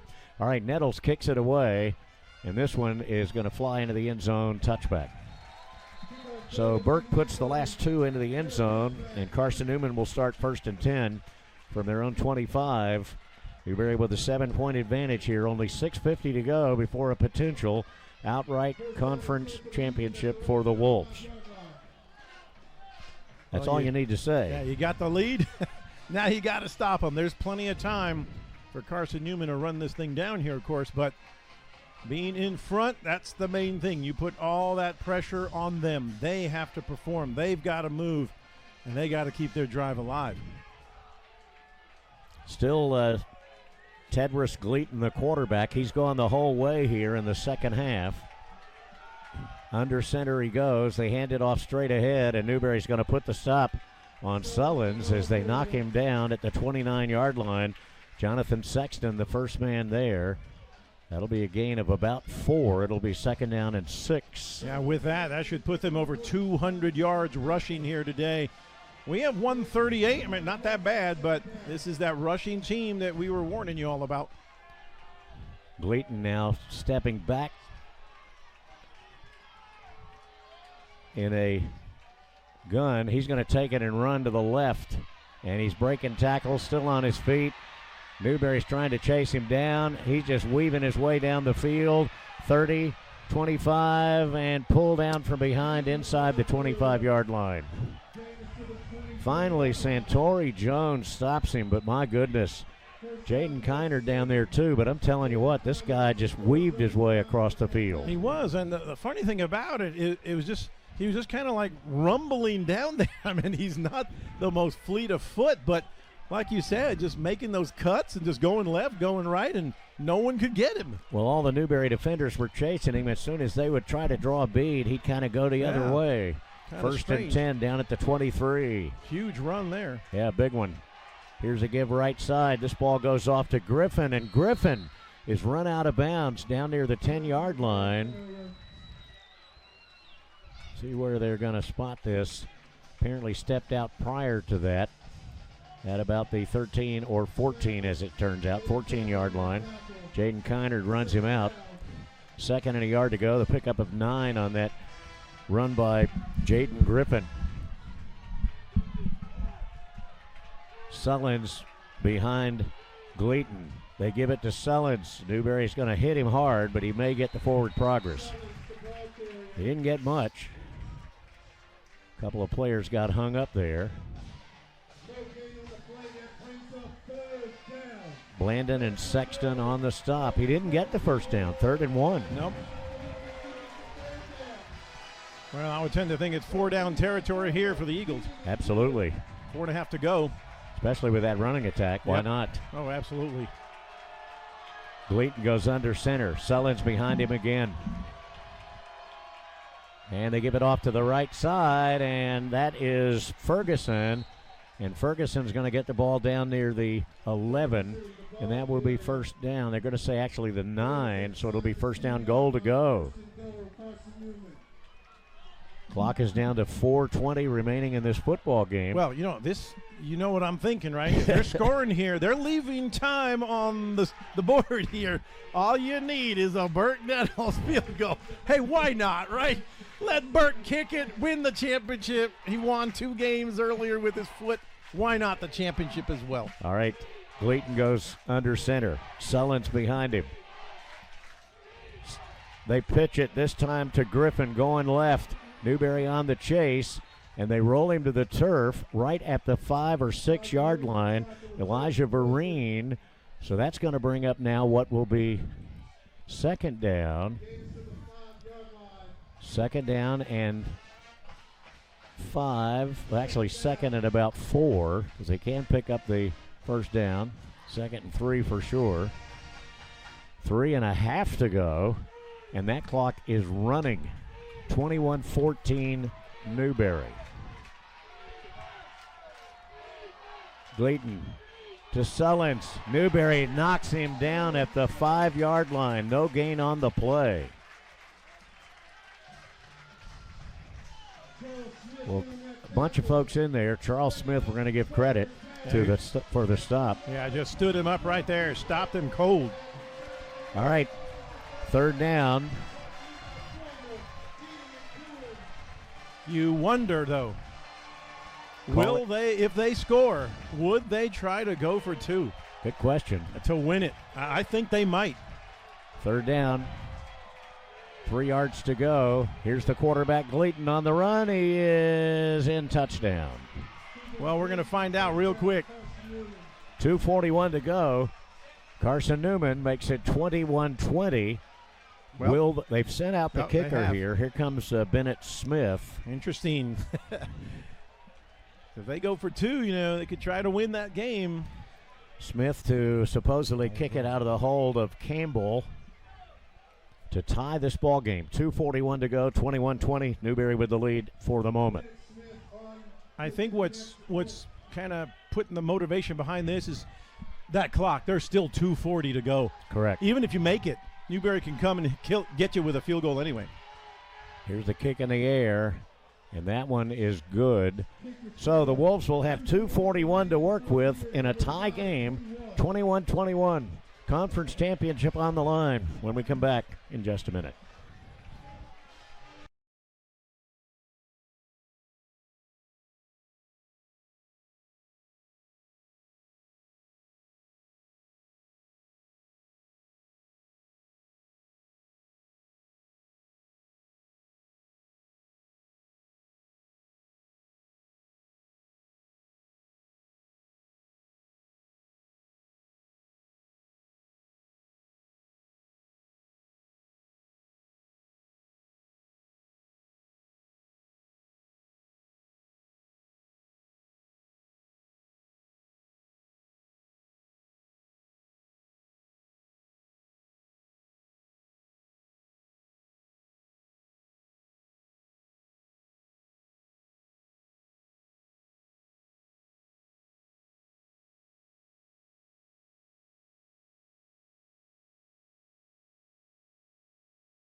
The summer with the summer program, you get into preseason practice. You go 9-10 weeks of the season. You got 2:41 to go to win a championship, and you're tied at 21. Yeah, what more could you ask for, right? But, the way this is setting up in Newberry's favor. Because remember, they don't have to score a touchdown now. They just have to get close enough to try for another field goal here to win this thing. So let's see what happens. All right, Smith to kick away left to right to the Wolves. And this one is returnable. Hauled in. Here comes Spells. 15, 20, 22, and down he goes. So the Wolves, from the 22, it'll be 1st down, 10 yards to go for Newberry. That was the first kick return by Newberry, by the way, in the game. 73 yards to where they want to be with 2:36 remaining in the ball game. Newberry 21, Carson-Newman 21. Here come the Wolves. Desashore and Dorsey to the right. Coleman to the near side. Running back will be Kenmaine Brunson. Norris moves in motion to the left. Now Desashore comes in motion. They hand it off to Kenmaine. Kenmaine across the 30 to maybe the 31-yard line. Nice yardage gain there on 1st down by Kenmaine Brunson, the sophomore out of Saluda. Stopped in the play by Olarende. 7-yard pickup there. It'll be 2nd and 3. Remember, Newberry does have the 3 timeouts. They made sure of that. They do. And this is going to take us down to the 2-minute timeout here. So Newberry has decided they're going to let that clock run down to 2 minutes. And there it is. The 2-minute warning, or the 2-minute timeout. 21-21. We'll be back in just a minute.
this one was going to be exciting, tough, and just a good football game, and that is turned out to be the case. 2 minutes to play. Newberry 21, Carson-Newman 21. Wolves will have the ball, second down and 2, almost 3 actually, from just over the 30-yard line. Yeah, and I would have to say these defenses have really shown here today. I mean, to give these very potent offenses just 3 touchdowns for the entire game, 21 all. And so these defenses have really played well here this afternoon. Yeah, you talk about Carson-Newman's running game, number one running game in the conference. Newberry, the number 1 passing game in the conference. Both defenses doing pretty well. Yeah, and look at these numbers then for the rushing game, 273 as opposed to our 145. And then our passing game, 212 to their 51. So they have proven true. These teams are playing the way they're supposed to. All right, second down, almost 3 yards to go here. Jonah Norris, they fake it to him. Back to throw, Reed. Goes up the field. That pass is caught. 50, 40, 35, 30, 25, 20, 15, 10, 5. Touchdown! Touchdown, Newberry. K.J. Robinson on the touchdown. Or was it Demarion Elmore? Keyshawn Washington. Yeah. Number 40. Yeah, it was Washington. We have You're not right. called his name, I think, one time. Well, he's got his name being called right now. Oh, my goodness. Keyshawn Washington, by the way, a tight end, 6 feet, 220, a freshman out of Summerville, South Carolina. Well, he's got something to write home about right about now, back to Summerville. Wow, what a play. And he made an athletic catch. That was not easy. Here's the kick in the air by Burt Nettles. It is good. And Newberry, that was so surprised. I wasn't sure who that was there for a second. I know, because we hadn't seen him at all. And I tell you what, the coaches, they have drawn up some incredible plays late in this ball game to really throw the loop against that defense. We're just talking about how the defensive have played so well. But this one was, I think, it was just an offensive move that really played their hands and was successful. 28-21 Wolves, 1:48 to go, back in 30 seconds. Stay with us.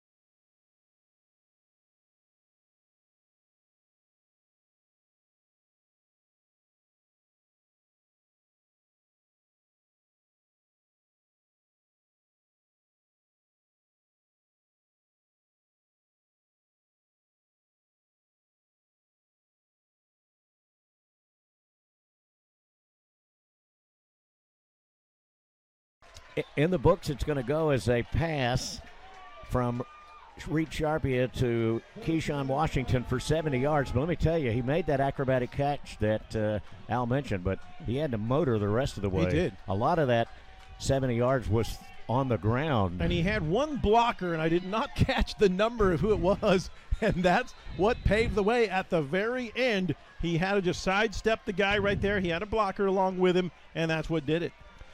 All right, 1:48 to play, 28-21 Newberry. Burt Nettles to kick to the Carson-Newman Eagles. And this one is going to fly into the end zone right at the Newberry Y for the touchback. So Carson-Newman will have it 1st and 10 from the 25. Now it's a bit up to the defense here. Got to wrap him up. Just make sure you get your hands on him, and I mean do whatever you can to wrap them up and bring them down immediately. They do have all 3 timeouts, by the way, just in case. You just don't want to give up a big one like that last big run. You just can't do that right now. All right, 1st and 10 Eagles from their own 25-yard line. 1:48 to go. You hear the Newberry fans shouting defense. It has been a while since this place has been this crazy. It is amazing right now. 1st and 10, Carson-Newman. Gleaton on a pitch going left to Bradley.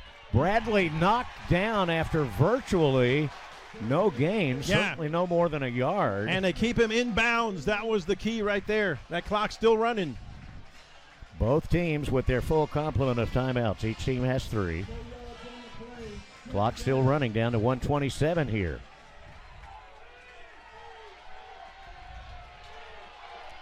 Gleaton rolls to the right, throws. That pass is caught by Bradley. Newberry forces him out of bounds up near the 36-yard line. Jalen Stratford, that's good for the first down. That did stop the clock at $1:15 to play.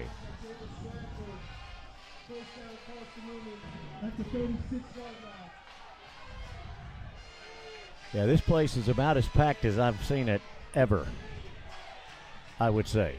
And you would expect that. Yep. And in 75 seconds, if they can hang on here, it will erupt. 2 men wide to the left for Carson-Newman. 1st and 10. Motion by Bradley, but he comes back to his original position. And now, did they jump offside? I thought I saw them. They moved. This number 9 here I think so. was moving along the line as he jumped. Yeah, he almost, when he went in motion, he got right by Gleaton and then kind of stopped. Yep. It is a false start. And he almost, as if to say, I shouldn't be here. Yeah. Then he came back and jumped off sides. Yeah, Trey Phillips kind of stutter step moved on the defense, but when he did that, that guy moved for Carson-Newman. That was, I think, who is that? Is that Matheson or Bradley? One of the two. They're number 9s. It's Yeah, Bradley. 1st and 15. Gleaton rolls, hit as he throws. It is caught, but only right at the beginning, right at the first stake. But a flag is down here in the backfield. Could this be a roughing the passer? Let's see.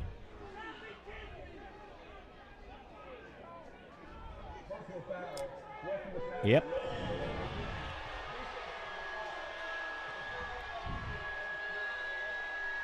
They call it on Devron Williams, but I'm not going to argue about the call, but it looked to me like he hit him just as he threw it. Not after he threw it. I don't have a replay, so I can't vouch for that one way or the other. You folks watching on Flo may have seen it better than us, but anyway, it gives Carson-Newman a first down at the Newberry 49. Another huge call in this football game. 71 seconds remaining. Gleaton back to throw. Has time. Now being chased out to the far side, and that one is thrown out of bounds, incomplete. It'll be 2nd and 10. Yeah, it took 8 seconds off the clock there. 63 seconds remaining in the ball game. Now remember, they haven't passed it very well. Again, only 4 completed passes for a total of 62 yards, including that last one that they just completed there and had the penalty yardage tacked on. 2nd down, 10 yards to go. Carson-Newman just inside the Newberry 49-yard line. Wolves up 28-21. 1:03 to play, and what could be a conference championship for the Wolves. Handoff straight ahead.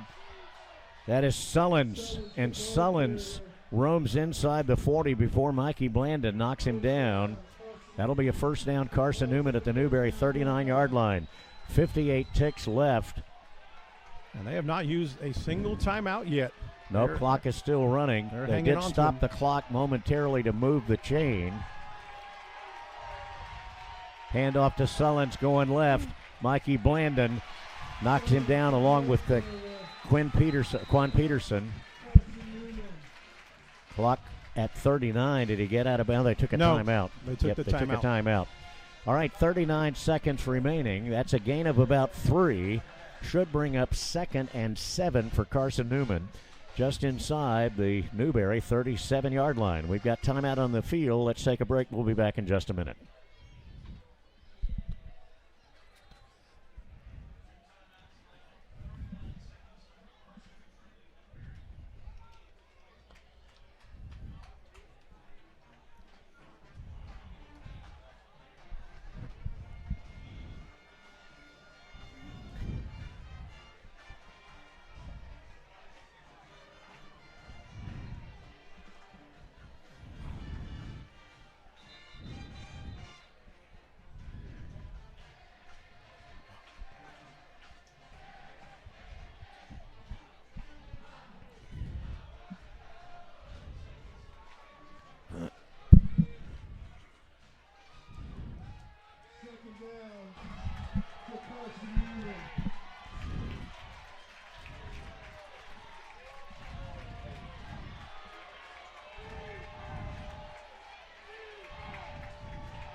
Second down, 7 yards to go for Carson-Newman. Back to throw, Gleaton rolls toward the near side, throws it underneath. That pass is caught by Ferguson, and Ferguson is out of bounds inside the 30 at about the 29. That will be close to a first down, and they say yes. Actually mark it right at the 28. 32 ticks left here before the end of regulation.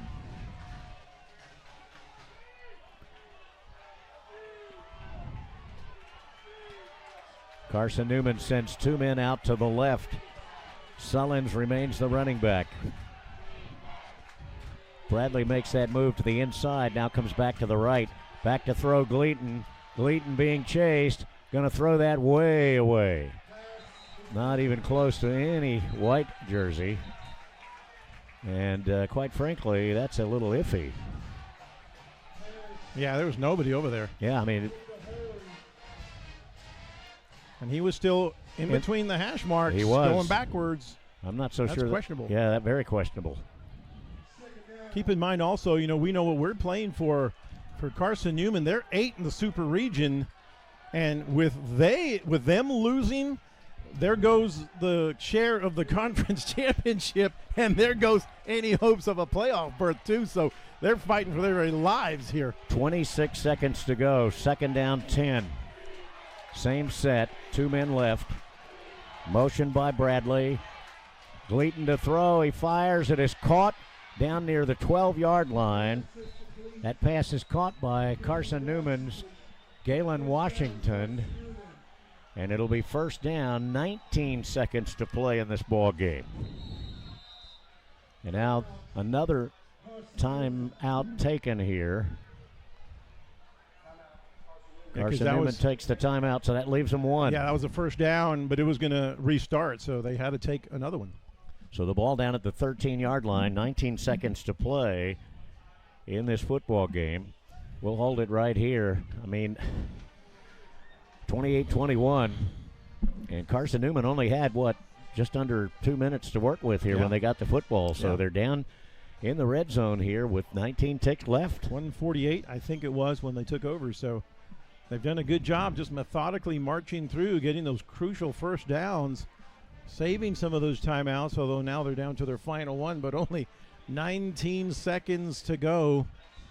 But they just got that first down, so they've got 4 more downs to work with to try to punch this thing in. Yep, going to be up to the defense here in the next 19 seconds for sure.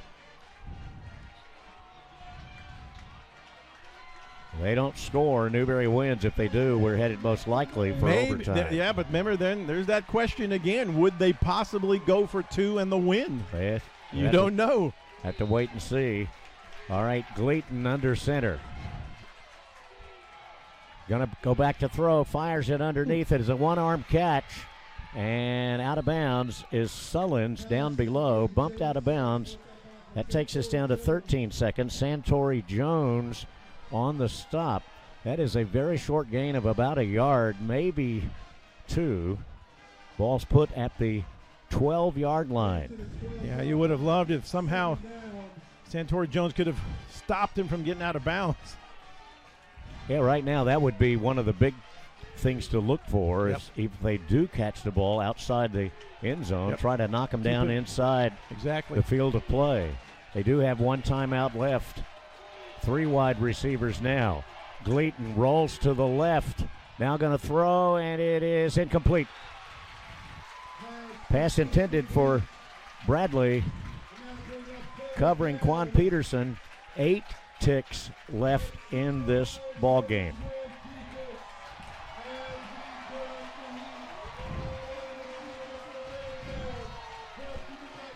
Third down.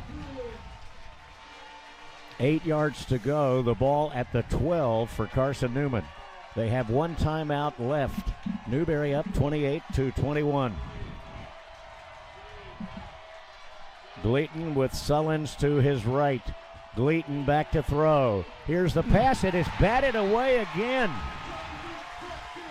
Jonathan Sexton not touched from the far side. Comes from the backside and hits him right as he delivers that pass. 4 seconds remaining in this football game. And Carson-Newman has just burned their final timeout. Well, this is it. They've got one play left to try to score and then kind of see what they'll decide to do if they do. So we will hold it right here for fear of missing what could be the biggest play of the season so far. And let's go back and see if we can find out what happened in the SAC this afternoon, get an update on those. Well, it's not much of a couple of games here. Mars Hill all over UVA-Wise, 53-6 there. And the other one, Emory and Henry against Shaw, 52-7. Emory and Henry just running away with it.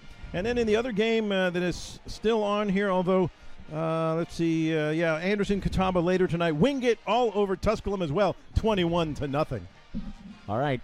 Of course, Wingate watching from afar, hoping that Carson-Newman can win this thing so that they can also be co-champs and make it into the playoffs. Wingate probably will, by the way. But as we already said, Carson-Newman, basically their season on the line right here with this play. All right, here we go. 4th down. 8 yards to go. The ball down at the 12-yard line. Here's your ball game, and here's your potential conference championship for Newberry if they can put a stop on Carson-Newman here with 4 seconds to play. Motion by Bradley. Newberry takes a timeout after seeing what Carson-Newman lined up to do. So the Wolves take the first of their 3 timeouts. Yeah, they can keep doing this. They don't like something they see out there with that setup for Carson-Newman's offense. They can do it again and again. Correct. So while we have this this minute, let's see what we've got going on elsewhere across the country this afternoon as we check in on the Lancero Lounge scoreboard. And waiting on that scoreboard to reboot. But 4 seconds to play. Carson-Newman, 4th down 9. They've got the ball at the Newberry 12-yard line. Well, basically, they don't get it. I mean, they could throw the ball underneath. They're going to have to run it into the end zone or throw it into the end zone because there's no time to play with if it gets stopped, obviously. Yeah, this is it. All right, here we go.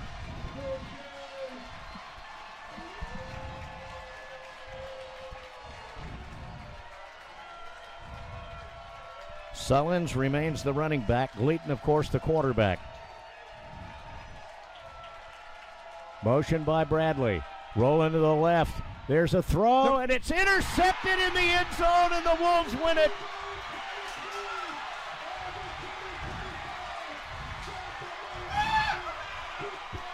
Newberry wins the South Atlantic Conference Championship and will head to the Division II playoffs in a couple of weeks. And they'll probably host right here at Setzer Field. And this place has gone bonkers. Well, we told you they would erupt after this one, and they just put the pressure, You had to have Carson-Newman go to something they just haven't really been doing. They had to throw this ball at the end. They couldn't chance going underneath. You were talking about that because if they don't make it in, it's over. They had to go to the end zone, and I'm not really sure where he was throwing it, but he threw it right to a scarlet jersey, and that was the end of that. And Todd Knight just took a bath, by the way. And what's left of the ice is on the field down at the 22-23-yard line. Final score, Wolves 28, Eagles 21. Newberry, the South Atlantic Conference champions for 2025. Wolves will go to 9-1, 8-1 in the SAC. Carson-Newman, they will drop to 6-3, 5-3. Yeah, just what an incredible game, incredible season, coming down literally to the final play of the game. And I'm watching over there in Washington. Remember, he's the one who broke the 70-yarder. He's going over. I think he has family, and he was right over there. What a sight. What a special moment for that young man to score the winning touchdown in the way he did. Huge catch and run. Yeah, this place is electric right now. And both teams shaking hands at midfield. We said at the beginning it's going to be a tough football game. It lived up to that, no question about it. And the Wolves fortunate to come up with this 28-21 win. They did, but, it kind of worked out where they were able to take that lead. But then I think what really got to Carson-Newman is that they came back and they scored so quickly to come back when it was 21-14, and they left a lot of time on the board, and that allowed, I think, Newberry had time. They didn't have to rush, and they could do what they wanted to do, some of those special trick type plays, and work to perfection. And then again, let's not forget that call and coach throwing the red flag for the review. That ends up being huge because they scored that 21 points earlier on that play, and then, of course, the big one by Washington to actually win it in the end.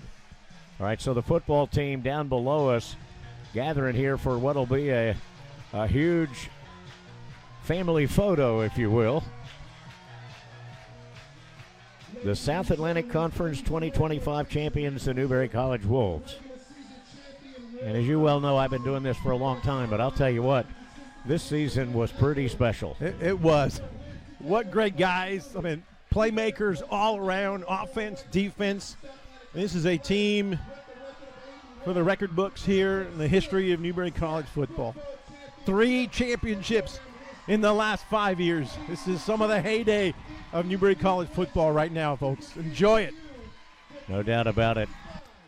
All right, let's take a 2-minute break. We will be back with more of our post-game show as this championship Saturday continues on our broadcast.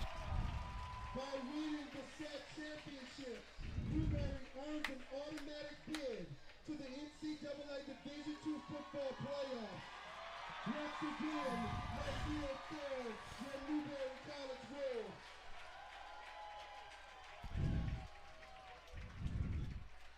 Make sure you check out Who are we waving at? NewberryWolves.com for more information once the bracket is released. But your 2025 South Atlantic Conference football champions, the Newberry College Wolves. Now you can go on the field, fans.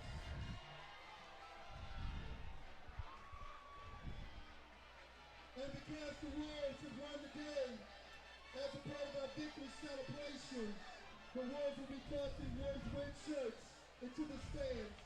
This t-shirt toss is sponsored by Founders Federal Credit Union. Final score from Central Field. Newberry College 28, Carson-Newman University 21.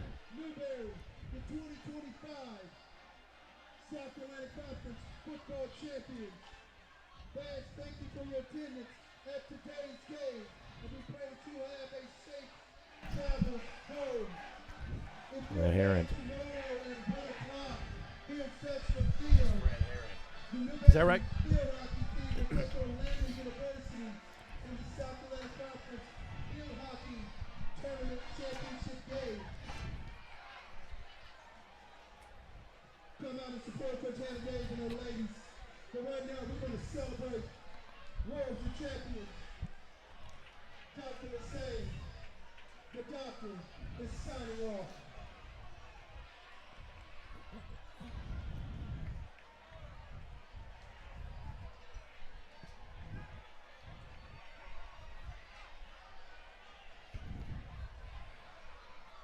Well, there's a mass of people down on the field right now, football players, cheerleaders, family members, fans from around the community and beyond. One of the guys down just below the steps here, Coach Fred Heron, who is in attendance here today. And I think he might be about as excited as everybody else.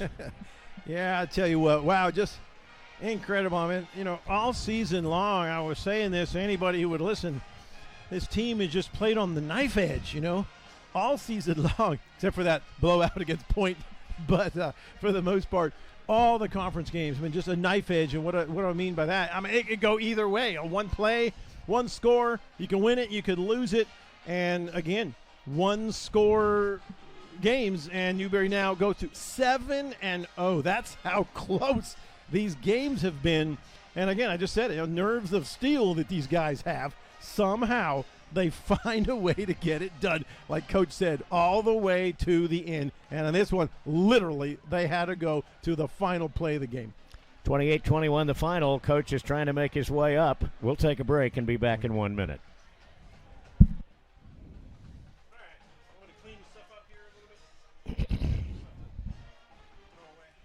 Pick that up for me. Thank you.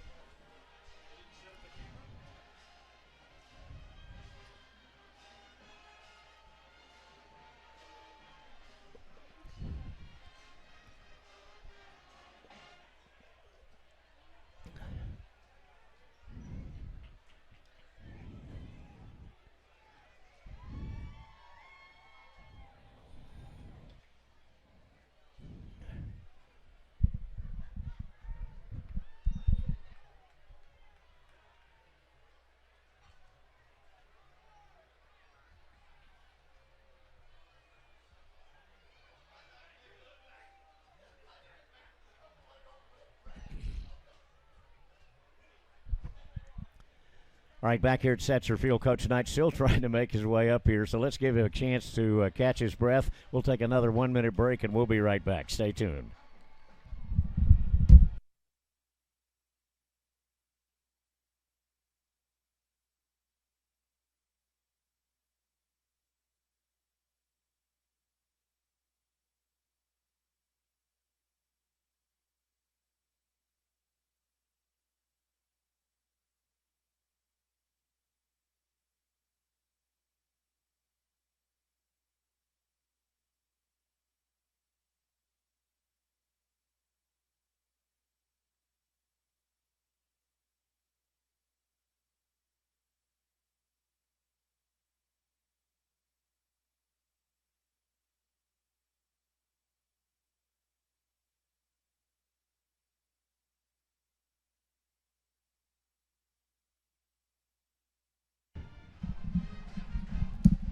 Man, I'm going to tell you what. When they brought their story.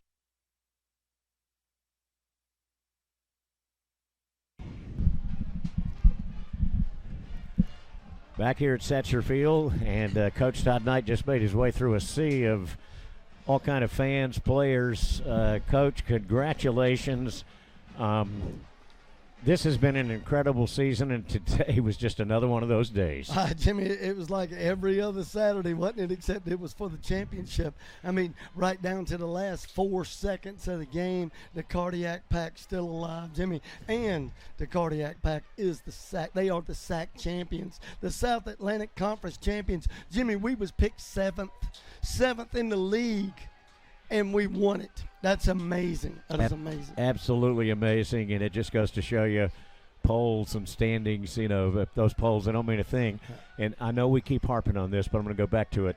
It all started in the summer. It did, Jimmy. And just yesterday, Dr. Harple, our president, asked me, he said, Coach Knight, what do you need to make sure that the summer program happens again this year? And we talked. Right. And there was a bunch of people around, and he gave me the thumbs up. He was like, don't worry about it, Coach Knight. We're going to have a summer program. I think after this, I think we've proven the point that we need it, that it does benefit the kids, the program. It's absolutely worth it. And I don't think we would be where we are today if we had not. And you talk about the crowd here today. There's something to be said for that 12th man. Jimmy, this was an amazing environment today. Even the coach from Carson-Newman, who is a class act all the way, he's like, Coach Knight, man, you guys have a great environment. And he even said, at the end right there, he said, Coach Knight, that's what y'all have done all year. Yep. You just found a way to win it in no matter what. One of the calls that, I said, and of course I admitted I was prejudiced, and I still am, that on the call that was originally called a fumble, I thought we were backing in there. The play had stopped. The whistle should have blown. They called for a fumble. You threw the flag. They reviewed it. And there has to be, evidence to overturn a call, and there was. Absolutely. And, Jimmy, this may have gotten past a lot of people right here. In the first half, when they lined up for the play before the field goal, one of the officials stopped the clock, and ball was inbounds. And I'm over there screaming, why is the clock stopped? I mean, there had to be at least 10 seconds would have run off on the clock. Right. And, they finally stopped it. and he came up to me and he said, Coach Knight, that's my fault. I messed that up. And with the referee, I said, Todd, his fault, my fault, nobody's fault. Those 10 seconds might cost us the game. And I called a timeout to ice the kicker. He hit it. And the timeout, he had to kick it again and missed it. That's right. We got extremely lucky right did. there. Because that was could have been a very pivotal call right there, a mistake by an official. It could have been. Now, Carson-Newman, of course, we knew was going to be tough, and they can run the football, and boy, did they. Jimmy. That triple option, man, is tough. They do a great job blocking. Coach and the coaches from Carson-Newman do an excellent job coaching that option. And people don't realize how hard it is to go out at practice and run that offense and get your defense ready. And look, that first drive where they went down, I thought defensively, I thought we played really well. We jumped off sides 3 times or lined up off sides 3 times. But you got to get used to the speed of the game with the option look. And all those freshmen at practice every day, they can't do that. Yep. Just right out the gate, come on, let's go run the option and do it good enough where we're ready. So it took a series or 2 for our kids to see it and get ready for the game speed of it. And, after that, I thought they played great. Their original starter, number 1 that came in, I thought, man, that kid's a heck of an athlete. He cracked a long run that, man, I worried that long run beat us. But what he couldn't do is when the pocket was moving and him trying to find it and throw it and here and there, we got all over him. Yeah, it was a tremendous effort on the part of your ball club, and there's so many guys we could talk about, and we'll do that in the week ahead. But, how about the young man who caught the ball down here, and most of those 70-plus yards was on the ground there. Jimmy, that's a true freshman. Right. And we've held him. You can play in 4 ball games and not burn a red shirt. Right. So I think he's only played in 1 game all season, and that's Quez Spells' little brother. Right. The number 4 tailback is Keyshawn Washington that caught it. And I couldn't believe that he got in. I'm sitting there going, this kid, that might be his only touch all year long. And it's a game winner. It is. There's so many things about this season we could say. I thought we were going to need a defibrillator up here a couple of times, but that wouldn't be normal because that's the way it's been all year long. It wouldn't be. We've been like this all year. That's why I've been calling this crowd the cardiac pack. Jimmy, to come from where we were, it speaks volumes of those kids out there. And I said this today in front of about 100 recruits that we had here today. That this isn't the biggest crowd we've ever had. This isn't the strongest. This isn't the most talented group that we've ever had. The reason why this group is winning is because they care about each other and they believe in each other. They've believed in each other since day 1 when we started in the summer, and that is the reason why we have won this year. Is that group of kids, they believe. And getting to know many of them as I have, they got some awfully big hearts. They really do, Jimmy. No quit in them whatsoever. Yeah. And hey, look, that crowd's earned the right to hold that trophy. They've earned the right to wear the ring, and they've earned the right to have a home playoff game. We got a bye next week. We're gonna get healthy, and we'll figure out who's coming to town next. My friend, congratulations. I'll see you downstairs in just a little bit. Yes, sir. Coach Todd Knight with us on the postgame show. We'll be back in a couple. Jimmy, can I say thank you to everybody out there that's come to a game this year, that's come to a coach's show, that listens to us on WKDK. Listen, if it wasn't for you guys, none of this would be where we are right now, because the atmosphere, I told the kids today before we ever came out, I said, I know you believe in each other, but this whole school believes in you, and this whole town believes in you. And that's the truth. And by the way, thank you. By the way, I guess we should also mention that right here on this field tomorrow, the number 2 ranked team in the country, the Newberry College field hockey team, those ladies have a chance to win a conference championship tournament. And what time do they tip off? I think it's 1 o'clock. Hey, we need to fill this stadium up at 1 o'clock tomorrow and see the second trophy coming to the Berry this weekend. That's right. All right, Coach, thanks very much. I'll see you downstairs. Yes, all right, we'll take a break and be back. Final score, 28-21. Wolves win, and, of course, they also win the SAC championship outright.